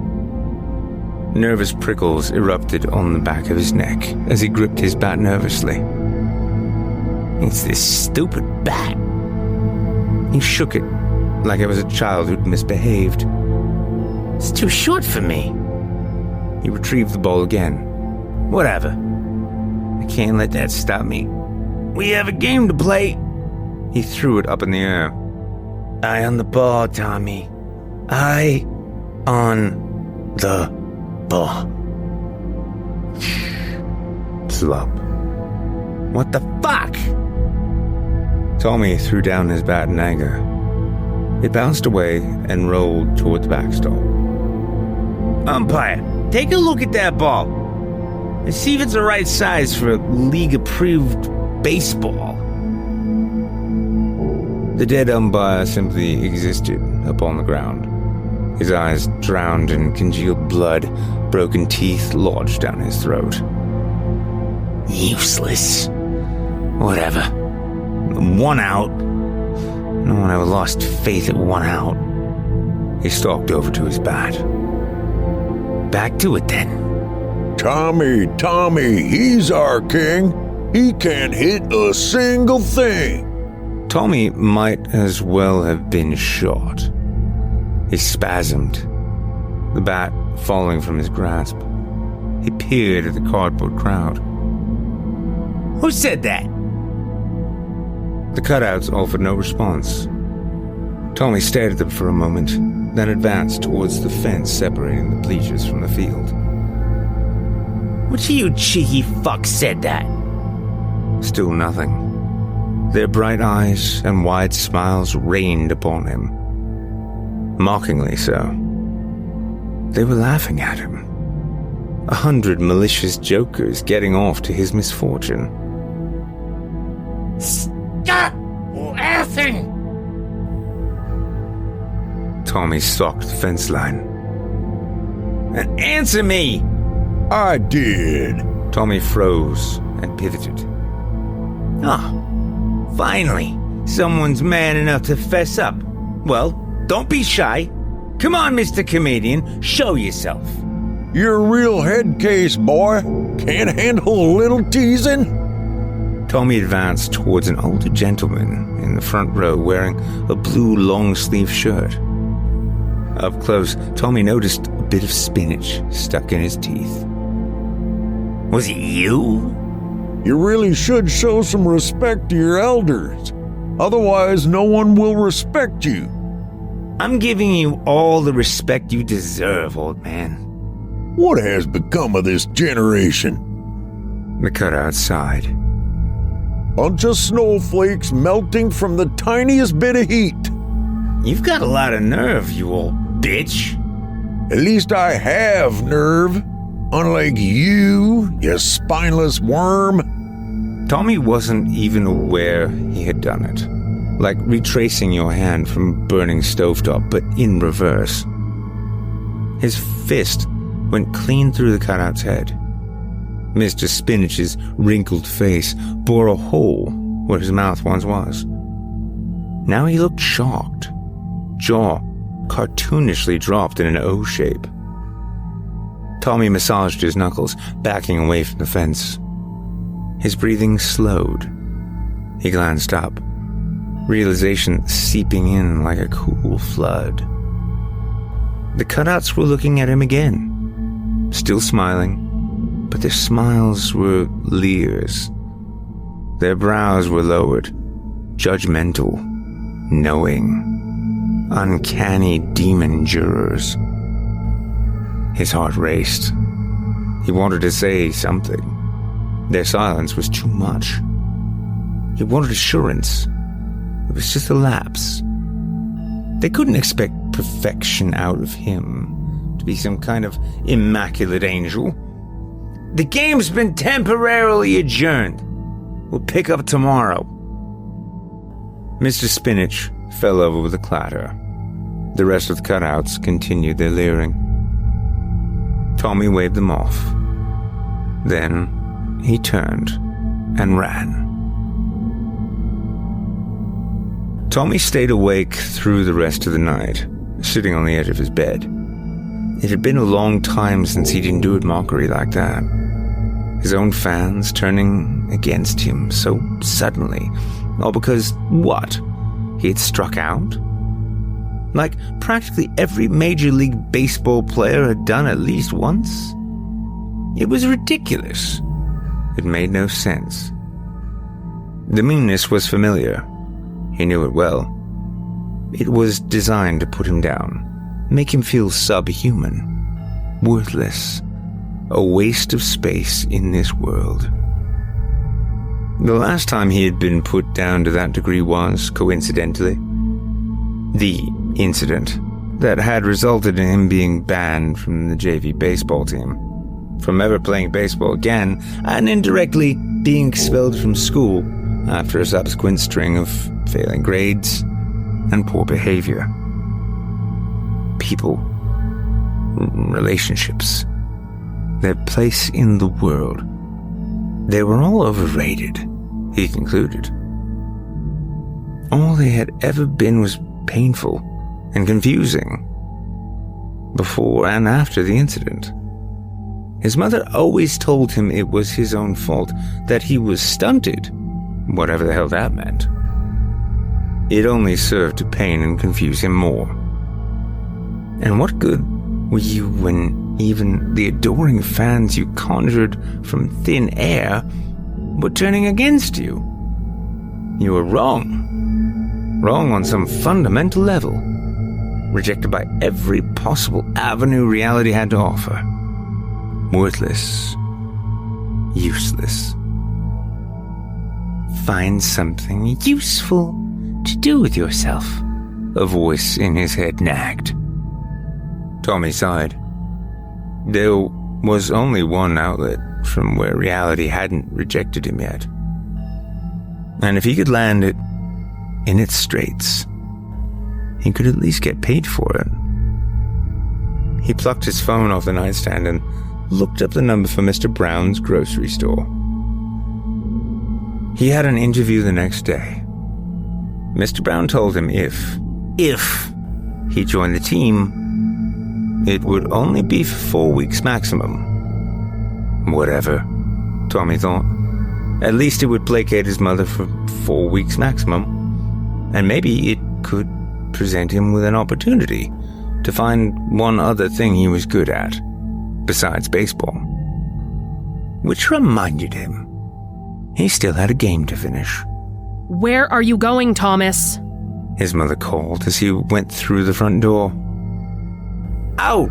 Did you call Mr. Brown? As a matter of fact, I did. I have an interview tomorrow. Good. Yeah, it is good. Why are you using that tone of voice with me? I'm not using any tone of voice. The sound of a book slapping shut. Approaching footsteps. I swear to God, you little brat. Tommy didn't let her finish. He slammed the door in her face and took off down the street. Thomas Fulcher, you son of a bitch! His mother screamed from behind the closed door. But he was out of the subdivision by the time she opened it. One last game to end it all, Tommy breathed as he dashed for Trebbiano Park. The clouds ahead seemed to run with him. They were roiling furiously, goading him with gloomy, evil conviction. The stadium lights were still on. The sky above was so dark their senses must have still considered it nighttime. Hello, my fans! He burst onto the field and onto the pitcher's mound. The wind had knocked over about a third of the cutouts, but the survivors stood tall, their shit-eating grins and waving arms intact. And they were vocal, too. They were cheering, yelling their heads off, as if making up for the loss of over 30 of their fellow fans. They wanted to see what would happen. They wanted to see if the heel would triumph or fall. The outcome mattered not. Audiences loved spectacle and drama. Tommy gathered up the same decrepit ball, which was starting to unravel at the seams. The ace of spades ain't done yet. He still has a little juice left in him. Let's just say the batter picked the wrong day to step up to the plate. He wound up. He'd better have 911 on speed dial. The pitch careened way off center. It glanced off the rim of the backstop, ricocheting beyond the field and into the park beyond. The crowd erupted in a chorus of boos. What a terrible throw! Yeah. Watch it! You almost hit my mother! Who taught you how to pitch? Helen Keller? Shut up! I'll go get the ball and we'll reset. Sheesh. His wild pitch had rolled almost all the way to another ball field. It was only vaguely spherical now, completely stained green from grass and held together by a few threads. Cheap piece of shit, he spat, running the ball back to his game. All right, that one didn't count. The crowd jeered at him. I said it didn't count. This one's for the money. He threw the ball straight and true. Surely it was going to be a strike. Except it dipped low and glanced off home plate. Not even the idiot batter decided to swing at it. Oh, come on, where's that strike? Tommy stomped up to home plate. Do we even have eyes to see with? By now the umpire's flesh was turning gray and purple from decomposition. The mangled mess that was at one point his face was little more than a giant scab. Needless to say, he didn't have an answer. Fine. We'll call that ball one. The baseball's hide had completely come off. Now it was a tangled spheroid of rubber and yarn, trailing with frayed tips. He felt insectoid in his grasp, like a nest of beetles. We're raising hell and tearing shit up, he laughed, squeezing the quasi-baseball in his fist back at the mound. A few more throws like that and we'll have call the game. Yes, call the game. Someone from the crowd shouted. You suck. Forfeit, Tommy Fulcher. Like how you forfeited your shot at baseball the first time. Enough! Tommy chucked the ball into the crowd. It unraveled midair, emitting a synthetic tail like a comet. It struck a cutout of a young girl, no older than 10. She toppled over and slid down the metal steps to the first row. He did it again. Violence begets violence, I guess. Murderer! Murderer! Murderer! Hey, why'd you throw that ball away?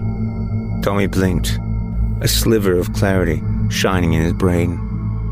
The new voice wasn't garbled, or disembodied, or even all that hateful.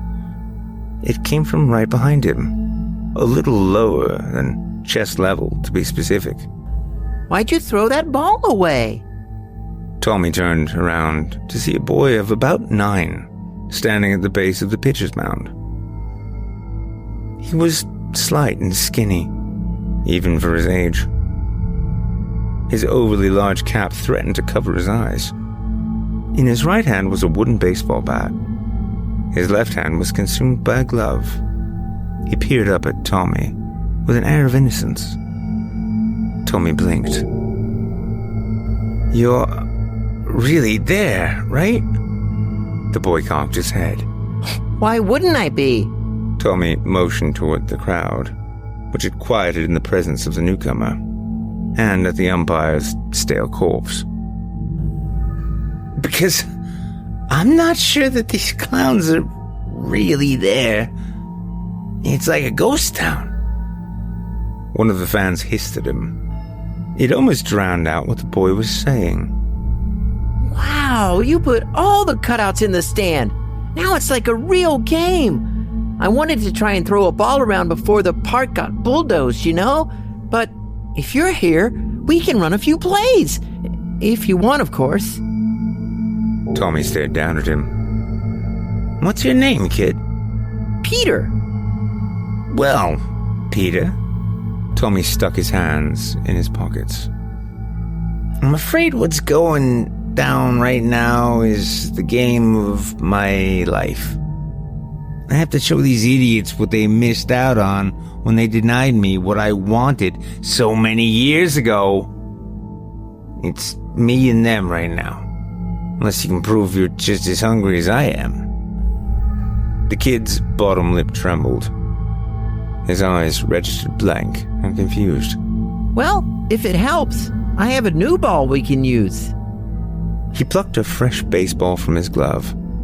It was like a flare burning in the overcast day. Snowy white hide, rosy red seams. Its black logo crisp and legible. Whoa!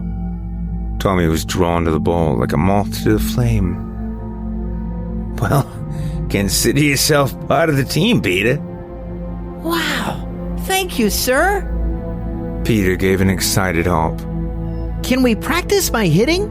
Dad throws me pitches all the time. I can crack one right out of the backyard on a good day. Actually, Peter, I think this inning is about over for me, Tommy announced to the crowd. And with the umpire in no condition to make calls, he added, raising his voice over the indignant fans. I'm in control, and I'm up to bat. Oh, okay. Peter's face fell a bit. Where's your bat? My bat sucks. Tommy reached for Peter's. I think yours will do. Tommy grabbed the tip of the bat. Peter held his grip, looking up at him with sad eyes. My dad gave me this bat. Kid, If you're gonna be on the team, you're gonna have to learn to share. Peter gulped, then relinquished his bat. Tommy strode up to the box, gazing in reverence at the shiny wooden bat. The name Peter Myers was burned into it in a fancy calligraphic font. This is supposed to be my bat, Tommy thought as he squared up at the home plate. I was supposed to have an entire line of baseball bats named after me. Get out of the batter's box! Give the kid a chance, you ass! I know if you were alive, Tommy said to the dead umpire, you'd have those ungrateful shits thrown out of the stands. All right, he shouted to Peter. Give me a nice clean pitch right down the middle. I'm gonna smack this ball halfway across town. Peter shuffled to the mound, looking down at the ball. From that distance, he looked even smaller than normal. I can't throw that far, sir. No stalling. Don't want to balk now, do we? Peter wound up and pitched the ball. It was clean and right down the middle, just as Tommy had hoped for. But it hit the ground halfway and rolled at the foot of the plate. No, that's not a very good throw, is it? I'm sorry. Maybe I should come closer? No, you should definitely come closer. Peter wiped his face, then trudged up to home plate, scooping up the ball. What if I just tossed it in the air in front of you? You'll never see this ball again, I promise you that. Tommy tapped the plate with Peter's bat. My dad used to do that for me, so I could hit better. Peter commented, readying for an upward toss. What did you say? I said Dad used to toss the balls like this, so I could practice hitting. What the hell makes you think I need babying like that? Peter flinched at the curse, nearly dropping the ball. I want my bat back. I'm done playing. No, we're not. I need to hit this goddamn ball at least once, then I decide if we're done playing. Please, sir. Heater.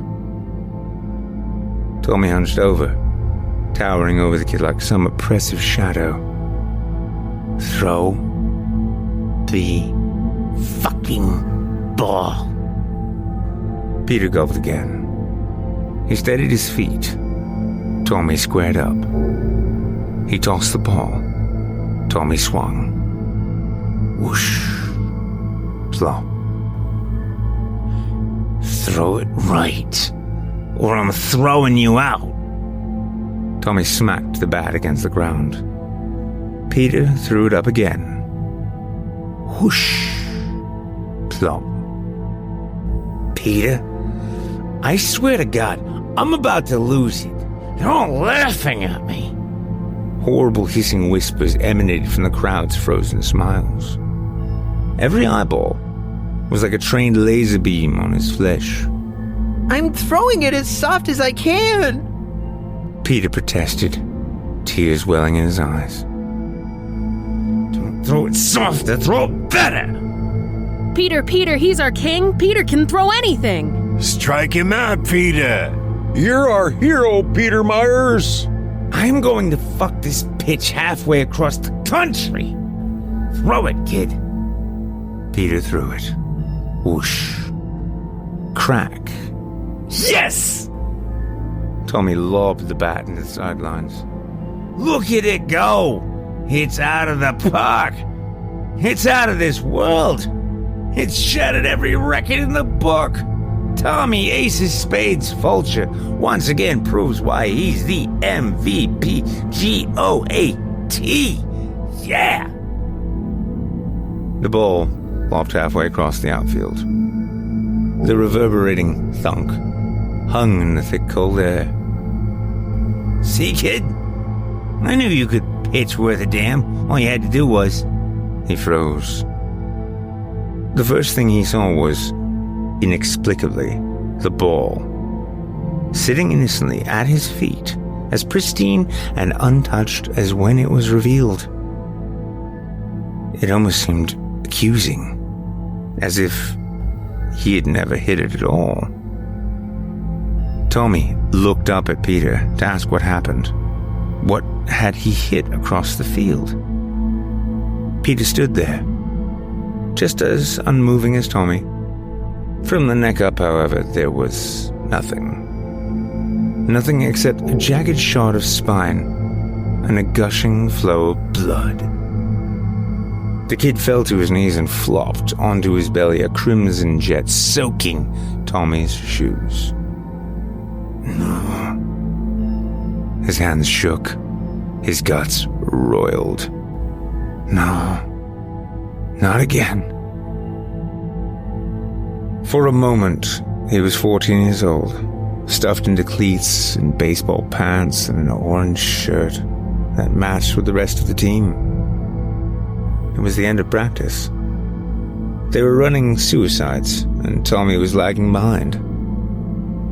He was never the fastest player on the JV team, but today was especially brutal. And he was the last to finish each set. And in last place, Tommy! One of his teammates, a kid named James Reese, announced. You sound like an old dog, Fulcher. Maybe we should put you down. Shut up! Tommy gasped, doubled over, hands on his knees. The coach blew his whistle again. The rest of the kids took off. Tommy barely managed a plodding jog. After that set, Tommy was lightheaded, wheezing and openly drooling into the dirt. He stumbled, nearly running into James. Watch it, Fulcher! You're getting spit on my cleats!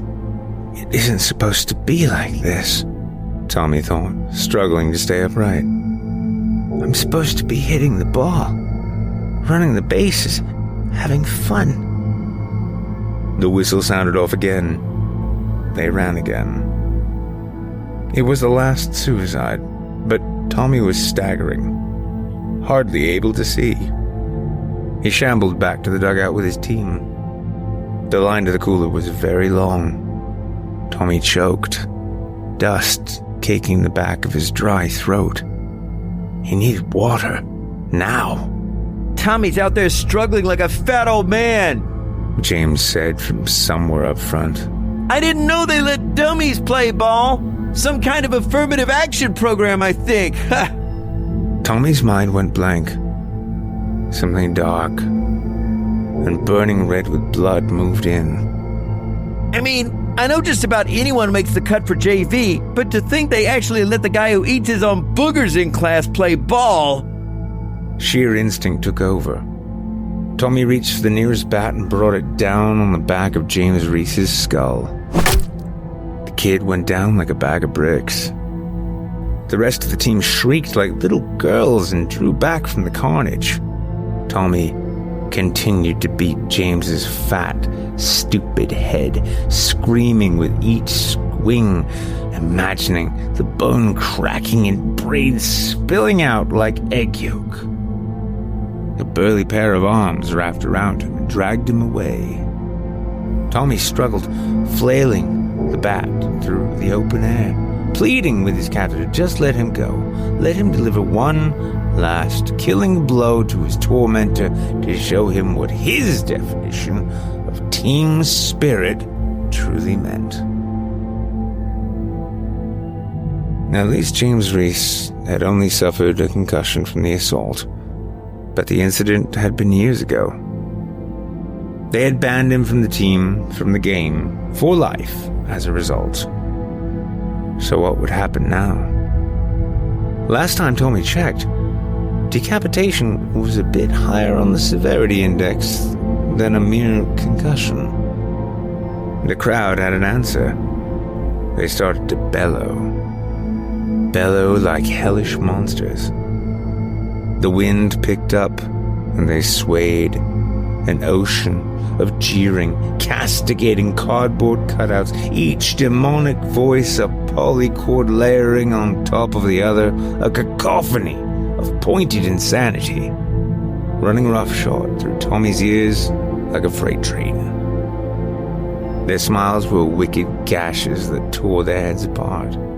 Their eyes were black pools that Tommy was drowning in.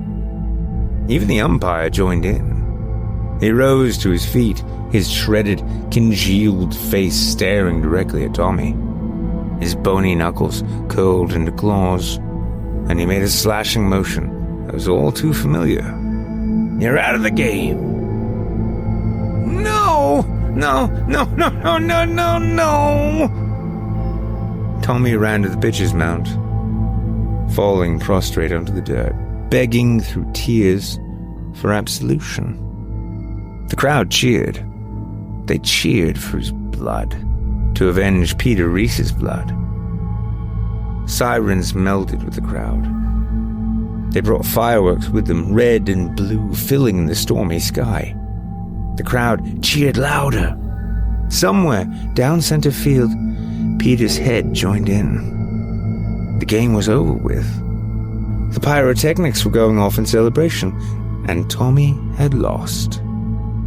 Officials stormed the field, clearly prepping to drag him off to the dugouts in shame, in ignominy.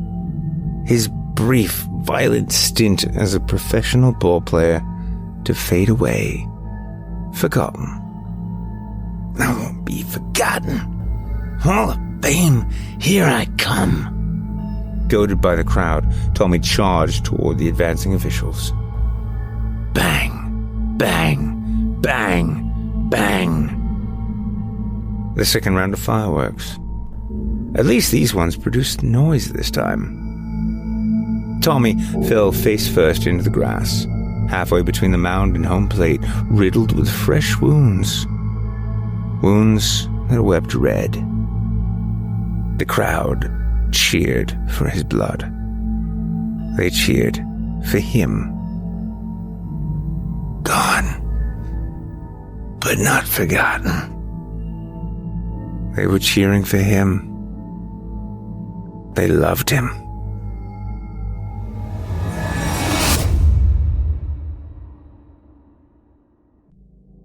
I'm late. I'm late for a very important date. No time to say hello, goodbye. I'm late. The White Rabbit from Alice in Wonderland. Late! Thought Brian as he sped from his third-floor apartment. He pressed the down button at least 20 times, as if the 23rd try might be the charm. Once in the elevator, he quickly pushed the button for the lobby. He started jabbing the button with violent intent when the elevator doors wouldn't close immediately, the way they do on those science fiction shows. The elevator became a trampoline as he jumped up and down on the floor. Finally, after what seemed to him like an eternity, the doors opened so slowly that they seemed to be outright sadistic. Brian erupted onto the sidewalk that was filled with the daily parade of the white-collared undead. He then started power walking at the pace of an outright jog. He preferred to walk to his office. Buses were too slow, and hailing cabs in New York City was a hit-and-miss proposition. Shortly after moving to his posh Manhattan apartment, Brian had planned out the quickest and most direct route to the Miser Building. It was where the prestigious company of Tyler, Milford, and Drake had made their executives rich and happy by making select clients even richer and happier. There, Brian was hailed as one of the most gifted efficiency experts on the East Coast. He was hired on April 11, 1991, by Walter Schimmel, the director of human resources. He'd quickly ascended the corporate ladder to a staggering height, where he handled all the essential and lucrative clients. Brian remembered every number, person, and place with impressive detail. And so it was just another day when the prospective new client strode curtly into Brian's nicely appointed office. Being very detail-oriented himself, Brian was impressed with the man's outward appearance. He wore a neatly pressed black suit with creases so sharp that you could use them to slice salami. His simple but tasteful necktie was expertly nestled into the crisp collar of a brilliantly white shirt. His matching black Italian shoes were polished to perfection. His hair was expertly sculpted to a handsome face that exuded intelligence, sophistication, and confidence. His posture was ramrod straight. His gaze was intense, but not threatening. After cordially introducing himself, Brian offered him a chair, but the man declined by saying, "Let's see what happens next before I take a seat." The curious visitor introduced himself as Nealon Murphy.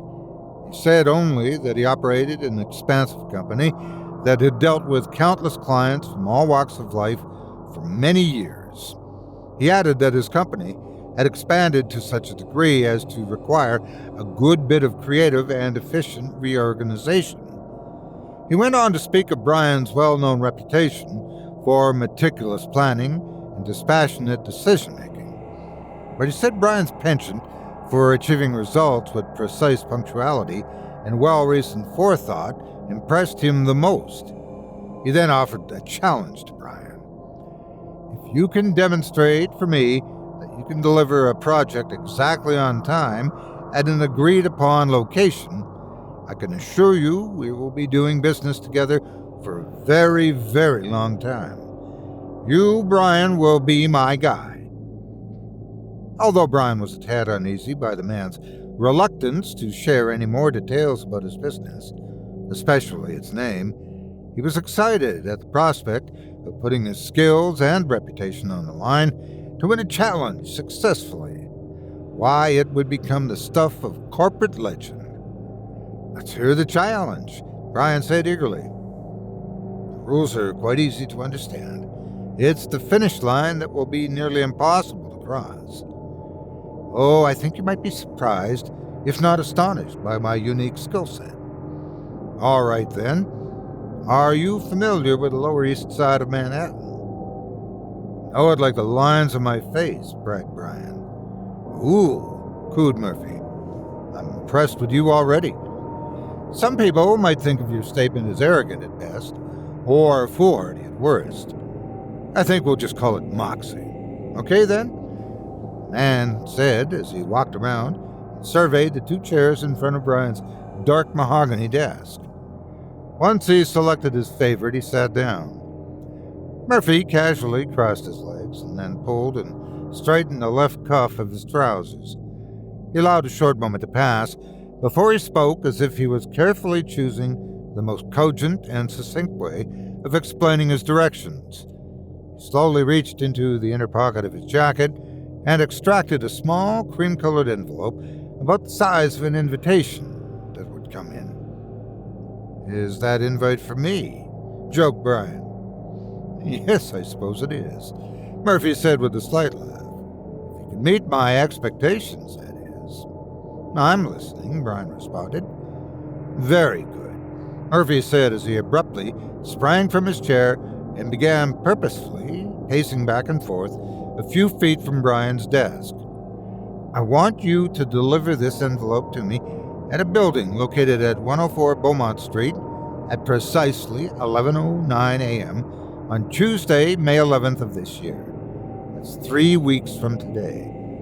If you're not standing directly in front of that building with this important missive at exactly, and I mean exactly that moment, you will have failed this assignment.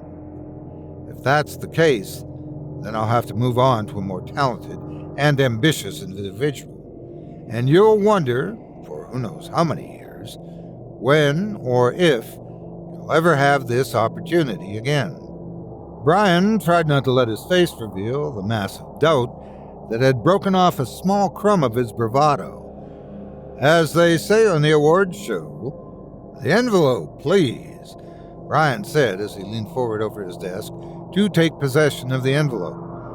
Despite demonstrating some theatrical flair, Murphy slowly and stiffly extended the hand where he held the small envelope between two beautifully manicured fingers.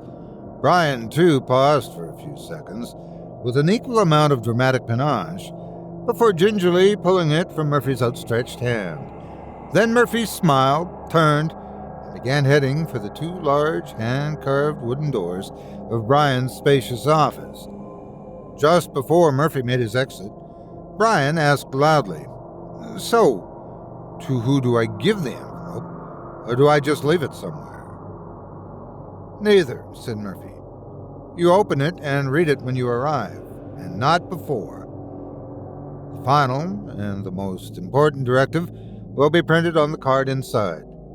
Follow it. Don't follow. That's up to you. The main thing is that you're where you've been instructed to be when I've instructed you to be there with that item, he said, pointing to the small envelope that Brian held. Do you remember the terms of our agreement? Be directly in front of the building at 104 Beaumont Street on Tuesday, May 11th of this year, at precisely 11:09 a.m. with this delivery. No earlier, no later. Got it. In the vault. Brian beamed as he pointed to his brain. Outstanding. Oh, one more thing. And this is, of course, is entirely your decision. You might want to keep this little test of your acumen to yourself, rather than bragging to your colleagues. After all, what might they think of you and your inability to meet an important deadline on the off chance you fail? Food for thought. Food for thought. I'll see you soon. Oh, and just for the record, I'm hoping you pull this off. I so want to be impressed. I can't tell you how amazing it would be to have a man with your highly pronounced abilities on board. Good day, Brian, and good luck. After Murphy left, Brian immediately began to map out his necessary departure time, the most efficient and barrier-free route, and his must-meet arrival time.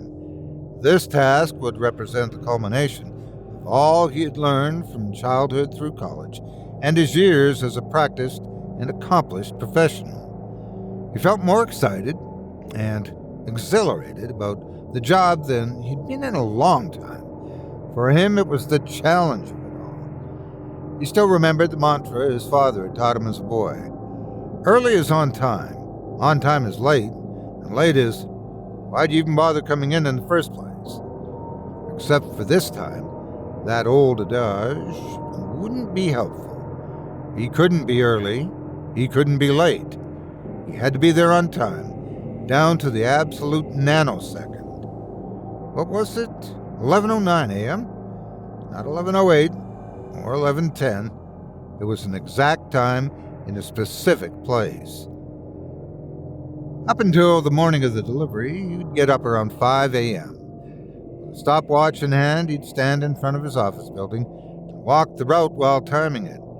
He repeated this ritual 3 times before heading to work each day. It took him more than 24 tries before he figured out the exact speed that he had to walk to arrive at the agreed-upon time. He was more than a bit doubtful at first. When the day of delivery came, he took some time to relax, so his anxiety and adrenaline wouldn't force him to lose focus or to move too quickly. Ready, set, go, thought Brian as he leapt off the lowest step of the building where Tyler, Milford, and Drake were housed. He walked at the prescribed place he embedded in his brain to the point of muscle memory. He followed his road down sidewalks and alleyways with commitment, determination, and focus. Now there are only 2 blocks to go. Keep at this pace. From this point, it should take you 47 steps before you reach the doorway of the flower shop, Brian's mental coach reminded him. It's been said that men plan and God laughs. Such was Brian's misfortune when, just before reaching the flower shop, a couple walked out unexpectedly. Brian couldn't avoid the collision. The man was pushed back a little, but the woman with him lost her balance and fell down. Brian himself had nearly tripped over. The man started yelling at Brian, but all that Brian's mind could register was, "Crap, why'd this happen now?" "You idiot," screamed the man. "How long has it been since I hit them? Sue you for everything." "Relax and check your stopwatch. Where the heck do you think you're going?" Brian had to do some quick calculations. "I know I should step up onto the curb at 14th Street at 11:07. I'll jog over there and wait on the curb until my stopwatch shows that time," he thought. Once back on schedule, Brian's mind began to slow down and relax. But the calm dissipated as soon as it occurred to him that he couldn't remember if he'd put the envelope in his coat pocket before leaving for the office. He was passing landmarks on his route at precisely the right time, so stopping to check for it would only complicate things. He made the decision to keep walking while checking his pockets for the envelope. His mind was racing and panicked as he hoped he was sticking to his well-timed pace while simultaneously clawing through his coat. It turned out that Lady Luck was one sweet mama, because Brian finally found the irksome envelope. He clutched it tightly in a white-knuckled death grip. Brian could hear his heartbeat in his ears as he spotted the building about 50 yards ahead. He hadn't eaten any breakfast due to his nerves, and now he was feeling a tad queasy and lightheaded. His mind started becoming both friend and foe. 30 yards. What if I don't make it? 10 yards. What if I do? 6 feet. Look at the watch. 3 steps. 11:09. I made it! Brian yelled out loud. Whew! Brian exhaled. He glanced down and realized he still had the envelope and promptly started ripping it open. So, Brian said through a cocky smile, where am I going, you pompous jerk? Inside the envelope was a thick card that simply read, Congratulations. Now join me over here to discuss your future. As the half-ton girder dropped directly on top of him, Brian's smile became a wide-open mouth of stupid confusion. Traffic screeched to a stop. People screamed and gawked at the pulverized sidewalk in front of 104 Beaumont, where a man of impeccable timing and execution had just stood triumphantly. Across the street, Brian was confounded and afraid as he inexplicably appeared beside a handsome gentleman in a perfectly tailored black suit. Murphy smiled as he continued to stare at the mad and grisly scene across the street. Wow, I am impressed. You were right on the mark. You know, some people disparage the perpetually tardy by saying they'll be late for their own funerals. But not you, my friend. You, sir, are truly the man. I'm glad you accepted the invitation to join my company. I told you we were growing. You there to help with our ongoing expansion, I'm confident we'll be able to service the many for a very, very long time to come. Murphy grinned with satisfaction as he placed his arm around Brian's slumped and trembling shoulders. And then they were gone.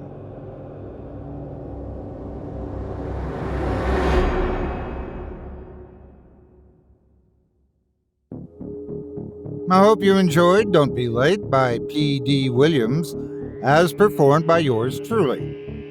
If you enjoyed that tale and would love to read more from tonight's very talented feature author, you can help support him by visiting simplyscarypodcast.com/PD-Williams. That's simplyscarypodcast.com/PD-WILLIAMS. His short stories have appeared in anthologies such as Scare Street, most notably Night Terrors, and I'm sure you'll find plenty to scare you by going to his website, pdwilliamsauthor.com. If you do decide to stop by the profile, please leave PD a kind word and let him know you heard about him here on this show and that Otis Jiry sent you. It would mean a lot to me. Thanks again for your support of this program and of tonight's featured author. So, I guess that was a little open there at the end. Was his little test a good thing or a bad thing? Rest assured, though, whatever he does in his next life, he may take a few moments to be as punctual as he used to be. We all have our house issues, broken drywall, rats in the walls, those floorboards that won't lay flat after the appraiser went mysteriously missing. But sometimes, the last thing a house wants to have is its problems fixed.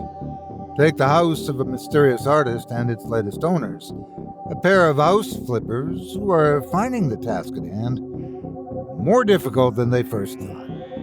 Without further ado, I present to you New Bones.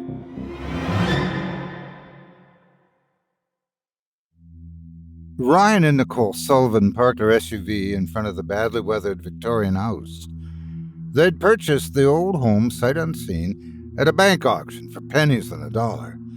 Unbeknownst to them, the price reflected the house's curious history, but as successful home flippers, they knew a good investment when they saw one. The Haycock house had been painstakingly planted almost a century before by an eccentric painter named Reynolds Haycock and his wife Abigail.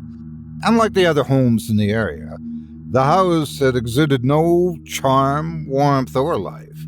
Because the newly planted vegetation had yet to take root, the yard was devoid of color and form, accentuating the bleakness of the property.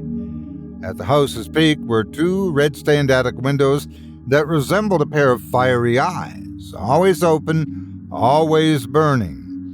The home's ominous presence unnerved anyone who walked near it. It was like a spider's web disguised as a house. It didn't welcome, it beckoned. From the start, the Haycocks had kept to themselves. They'd offered their neighbors little more than harsh glances and unreturned waves. Their window shades remained drawn day and night as if they were trying to keep secrets in. The neighbors seldom saw them anywhere beyond their property. The couple had milk and groceries delivered once a week and left on their front porch. To maintain the upkeep of the property, they hired transients via an ad that they'd posted at the rail yard offering free room and board. Several months elapsed before anyone noticed that no one could recall seeing any of them come out of all the hired hands who'd entered the house. Rumors of foul play began to circulate about the odd and mysterious couple regarding the disappearances. Then, amidst the growing threat of police scrutiny, the Haycocks inexplicably vanished. No one noticed them moving out, they told no one where they were going, and no one saw or heard from them again. Their belongings, too, had vanished. The authorities had found an oil painting of the couple, left hanging in the drawing room. A subsequent investigation had turned up no evidence regarding the vagrants. Over the years, at least a dozen people had purchased the house to sell or to inhabit. None stayed there for more than a month. Like the original owners, they simply up and left, each leaving the vacated house to fall into foreclosure. And now here were the Sullivans, the enterprising young couple who believed more in a reasonable return rate than they did in scary stories. Ryan and Nicole leaned against the side of their SUV and stared up at the house for a moment, taking in its full measure. Ryan was grinning like a big kid, full of excitement. He marveled at the imposing house with its period architecture, ornate wrought iron fencing, and fully matured yard. Nicole was wary. She saw an abandoned property with peeling paint and a battered roof that was going to suck their budget dry. I don't know, babe. I'm starting to think we might have bitten off more than we can chew with this one. Something feels off about it. We may have just bought ourselves nothing but a big old headache. Well, you know what they say, Shug. Go big or go home. Speaking of big, let's hitch up our big kid pants and go see what we're dealing with. Ryan gave Nicole a quick peck on the cheek before bounding up the walkway to check out his newest toy. The sun-cracked wraparound porch creaked in time with their steps. Cobwebs and wasp nests hung down like warped chandeliers. Nicole put the key into the lock and pushed open the heavy front door. Dust motes danced in a brilliant sunray that was concentrated through a window like a theater spotlight. A musty odor greeted them. It smelled like an old trunk that had been opened after many years. Elves bells on Easter bonnet, Ryan remarked as he surveyed the old-fashioned grandeur of the aged house. He craned his neck to take in the 15-foot-tall ceiling that topped the spacious entrance. Dark mahogany floors flowed as far as they could see. Ahead on the left, Ryan and Nicole admired a spectacular winding staircase. It resembled a decorative vine as it snaked its way along the wall.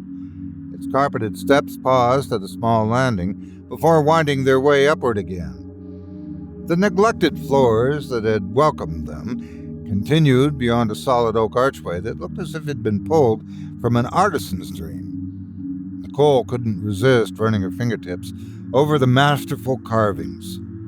Hell's bells indeed, she muttered to herself. She turned to Ryan and said, I'm going to go check out the rest of this level. You take the other ones. Roger that. As Ryan ascended the handsome wooden staircase, Nicole walked forward under the archway and into a large dining room. The big open area was surrounded on three sides by floor-to-ceiling windows, which allowed the entire space to be bathed in rich sunlight. A posh wrought iron light fixture dangled from the ceiling's center. Its many arms curled and supported frosted globes, making it look somewhat like an elegant octopus juggling bright orbs of light. Despite the chamber's shabbiness, Nicole pondered its promising potential. The dirty work site currently surrounding Nicole was incongruous among her mental pictures of a sophisticated setting. Tools and building materials that the last flipper and his crew had left behind were strewn everywhere. The scene resembled a worksite where the crew had left for lunch and never returned. From there, she entered a kitchen painted in dreary gray.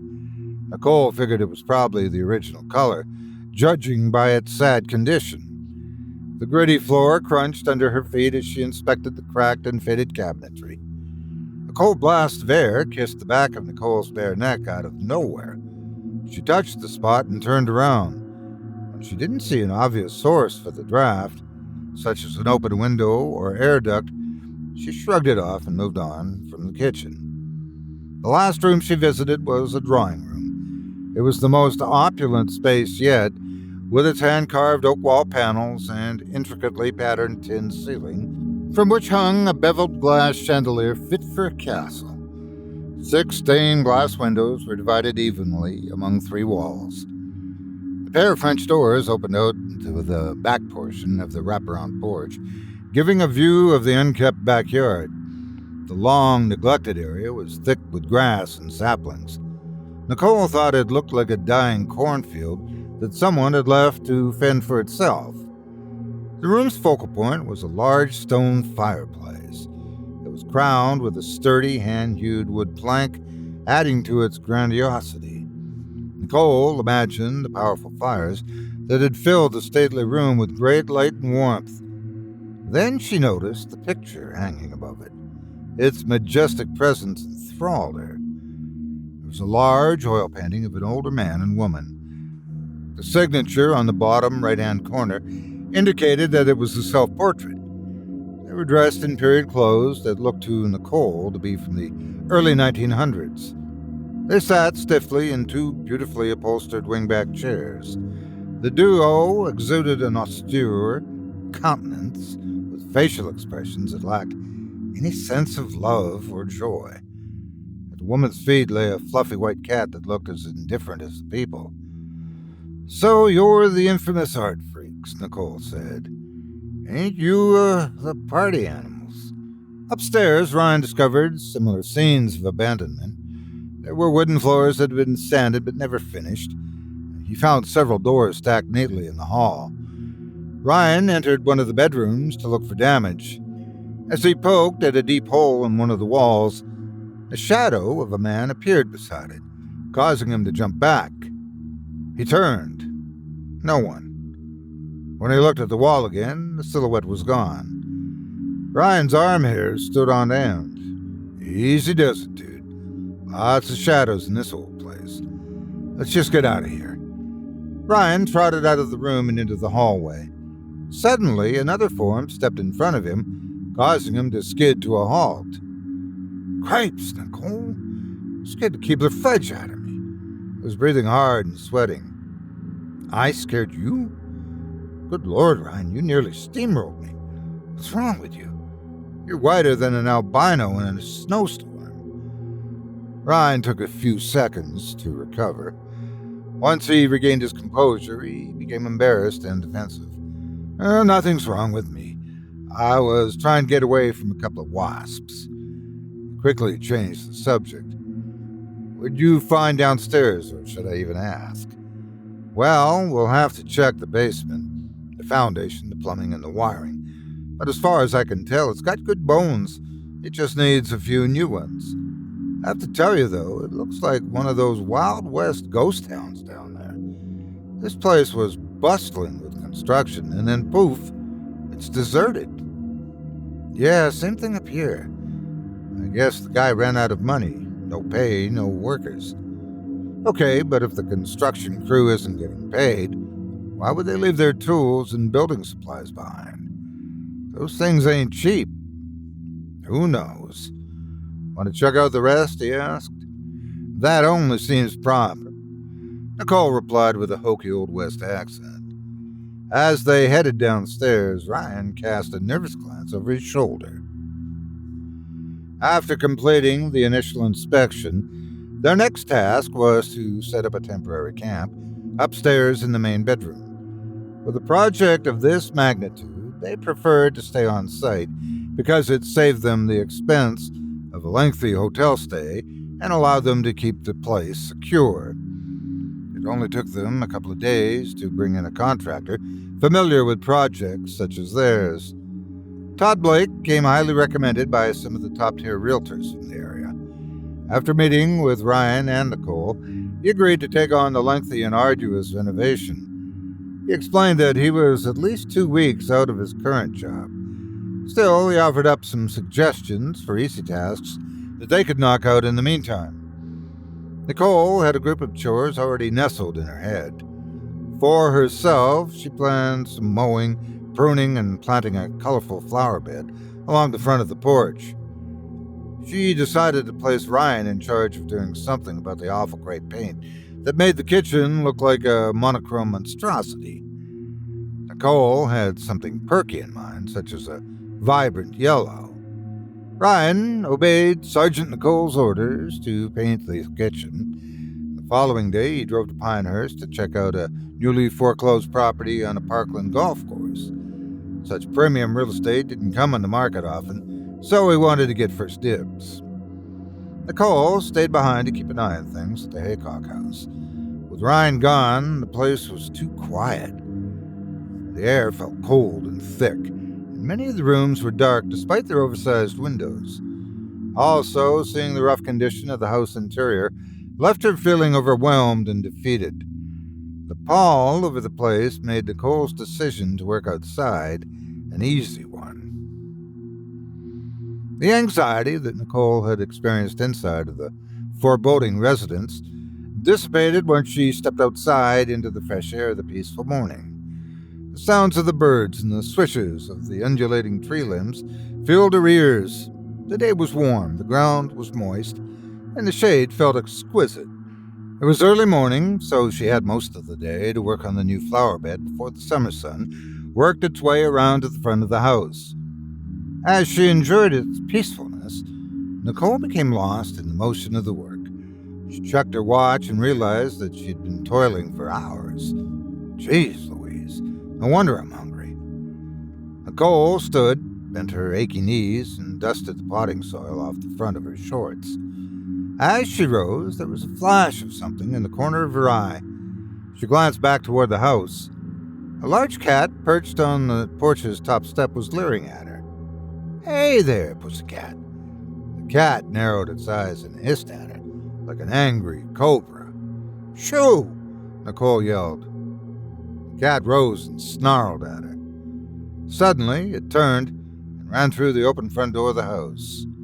Nicole took off after it. Once inside, she proceeded through some of the first-floor rooms, watching and listening for the furry intruder.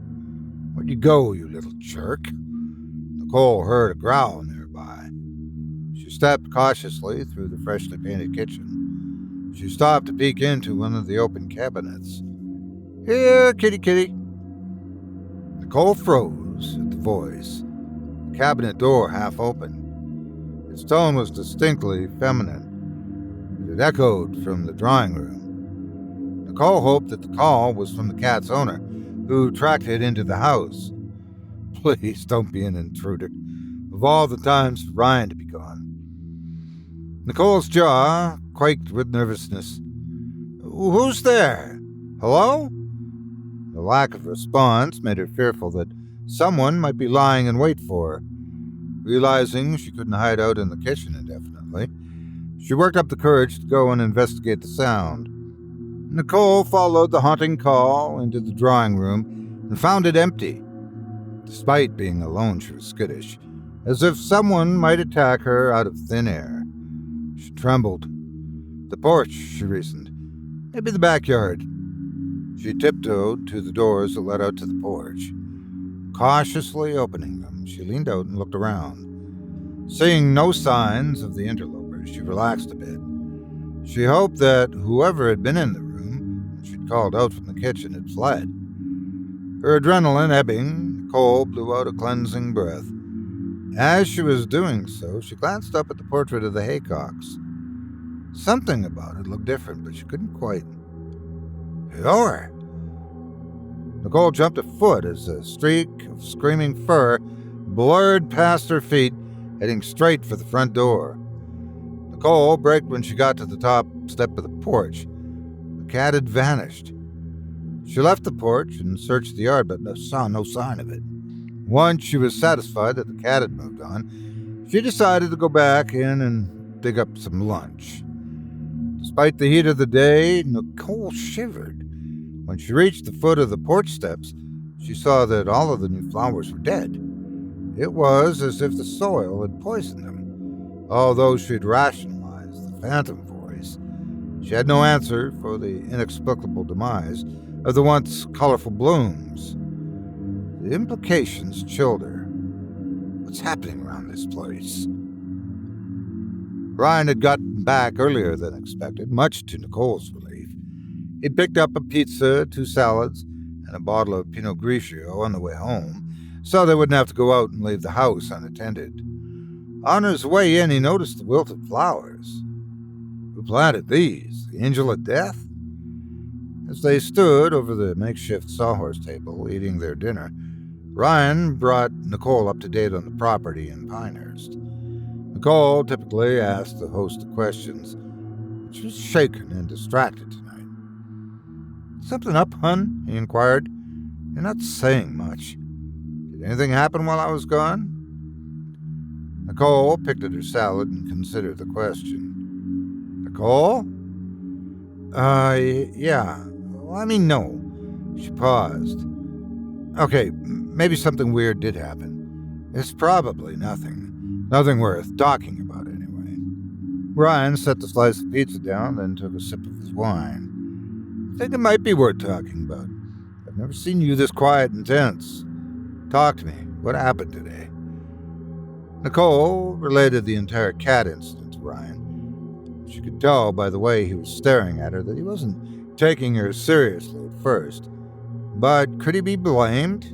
As she spoke, even she became increasingly unsure of her story.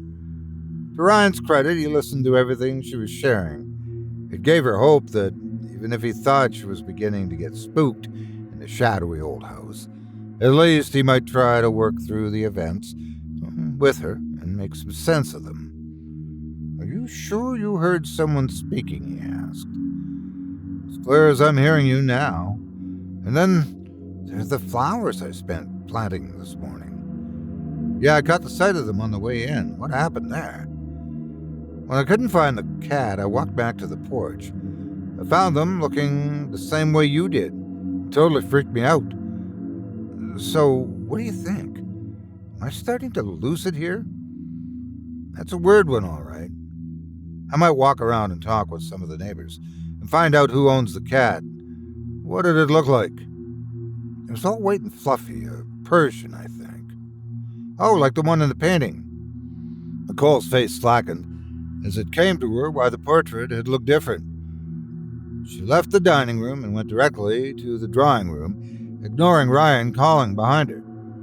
There above the fireplace was the portrait, with the white Persian properly in its place. The mid-July heat in the Carolinas was relentless, the night air stifling and humid. Sullivan's bedroom windows were wide open and they'd set the ceiling fan to stomp. Nicole was lying in bed, replaying the events of the day. Each recollection was like a ghostly hand trying to pull her down into a dark lake. But even as the disturbing thoughts kept threatening to overwhelm her, Nicole remained emotionally tethered to her intense feeling of annoyance with Ryan. Despite everything, he still somehow managed to fall asleep effortlessly. It reminded her that he always got to play the charming, laid-back role, forcing her to be the hardline negotiator. That's right. You sleep well like you always do. I'll just keep on lying awake nearly every night, worrying about what'll happen when one of these investments blows up in our faces. That and ghost cats. As the night flowed onward, her resentment gave way to envy. How the heck can he sleep on this crappy air mattress in the sauna with that ancient ceiling fan while I lie here sweating like a whore in church? She flipped back and forth on the mattress as if she were a strip of meat trying to be cooked evenly on both sides. But it meant that she wasn't dreaming when she heard the footsteps downstairs. Oh, dear God. There's a crackhead in the house. The sound seemed to be coming from the foot of the stairs. She nudged Ryan. Ryan, she whispered. When he didn't respond, she shook him. Ryan, wake up! Nicole could tell when the intruder had made it as far as the landing by the creak on the third floorboard. Ryan! Ryan! Get the hell up! At this point, she didn't care if the prowler heard her or not. What? He mumbled. Don't you hear that? The footsteps were coming down the hall toward them. It didn't sound as if the burglar was in a hurry to get to their bedroom. There was at least a full second between each plodding step. As he drew closer, they heard his shoes squeaking. What in hell? Ryan said as he awoke to the realization that they were in danger. He propelled himself off the air mattress and rushed to lock their bedroom door. Then he ran back to Nicole, who was now on her feet. The footsteps arrived at their door. I got a gun in here, Ryan shouted. Leave or I'll shoot you. Dead. All he heard was the squeal of the ceiling fan. Hey, I'm counting to 3, and then I'm coming out blazing. What should we do? Nicole whispered. Grab the phone and lock yourself in the bathroom. Call 911. I'm gonna go check things out. Are you insane? Nicole asked, punching him on the shoulder for emphasis. Stay here with me.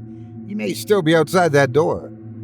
Babe, if I don't hold this guy off, the only thing that the cops are gonna find is 2 of us dead. Now go hide in the bathroom. Nicole started to cry. Ryan, baby, please stay here with me. Nicole, for once, let me handle this. Now go.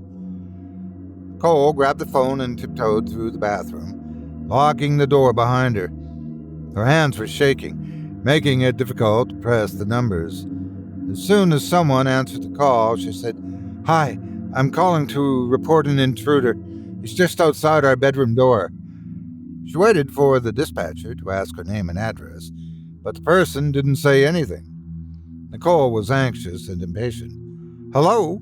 Is this 911? She tried twice more and got the same response. The only sound she heard on the other end was raspy breathing. She gasped and hung up.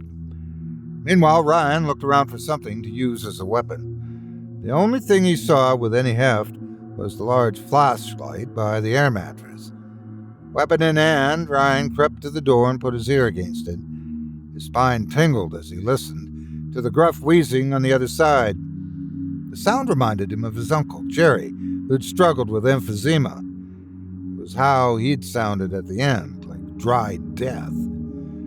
Ryan stepped back and braced himself for a confrontation. He took a couple of deep breaths, raised the flashlight, and yanked the door open. The doorway was empty. He stuck his neck out, looked up and down the dimly lit hall, and found it equally empty. Like a vanishing cat, he thought. Ryan, what's happening out there? Ryan had never heard such terror in anyone's voice before. It's okay, hon, just stay put. Then, for the benefit of the trespasser, he added, I think the cops are nearly here. His proclamation yielded no results, no running, No crashing, no sound. Ryan turned on the flashlight and shined it up and down the passageway, but still saw nothing. His head drooped as he let out a shaky sigh. He lowered his eyes and caught a quick shimmer on the floor near his feet. He stared. Footprints. They led from the top of the stairs to the bedroom door. Ryan stooped to touch the light-colored tracks and found them sticky. He stood again and began tracing them, following them down the hallway to the stairs. Ryan descended the dark staircase. The powerful beam from the flashlight illuminated the phantom imprints. The more he tracked them, the more slippery the flashlight became in his hand. He continued following the trail down to the main entrance. From there, he worked his way through the dining room, then the pitch-black kitchen, before ending up in the drawing room.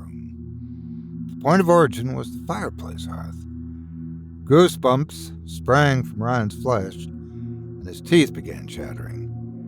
He slid his socked feet across the floor until he was standing in front of the fireplace.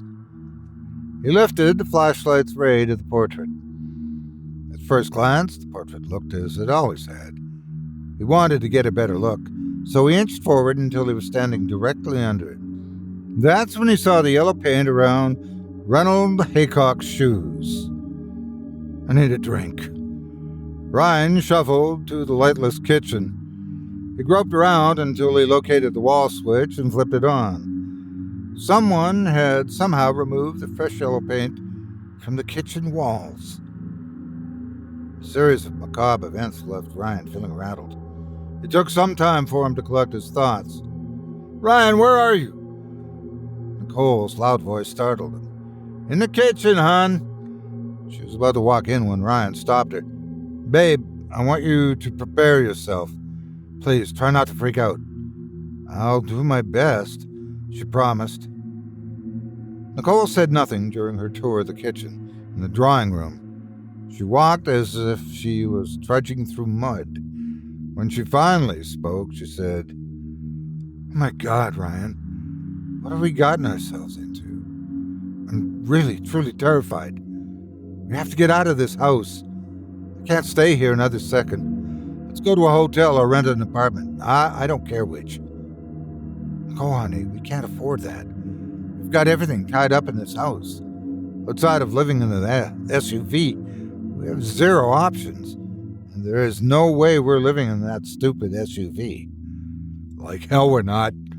Nicole grabbed Ryan by the wrist, led him outside, and directed him into the SUV. Ryan's pride was slightly sore, but at least Nicole had gotten him out of the house of horrors.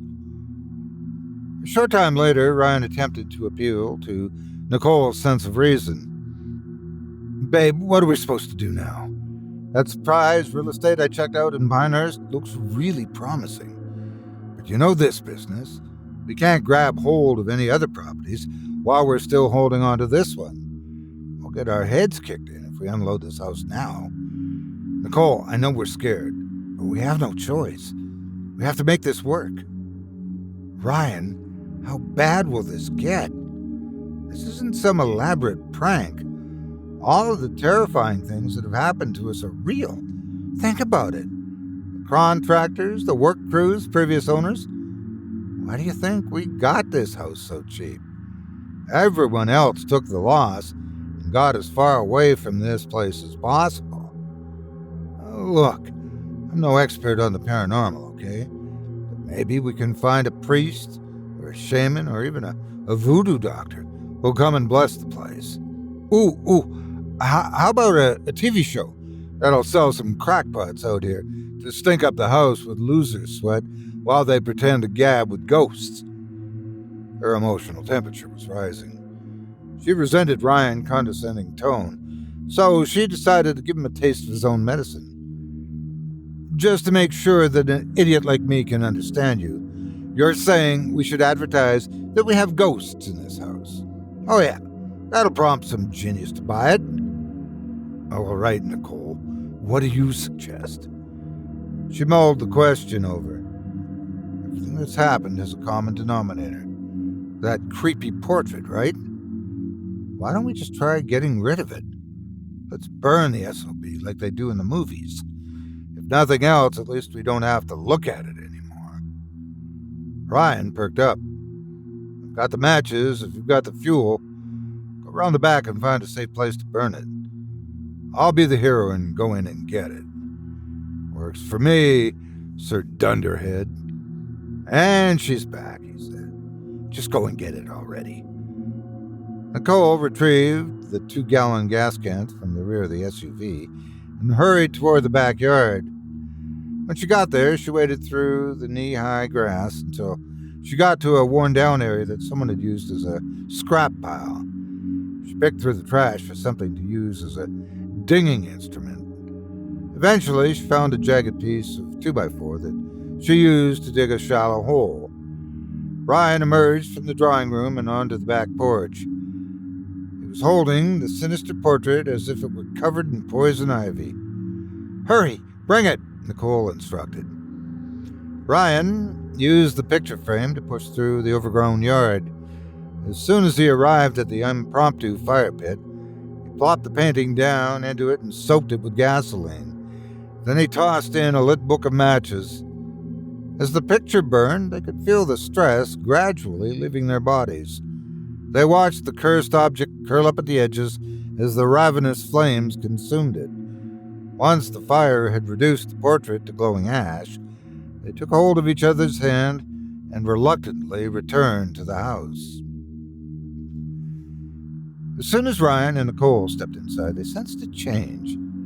The air that used to press down on them felt lighter, and everything looked sharper, as if someone had adjusted an unfocused lens.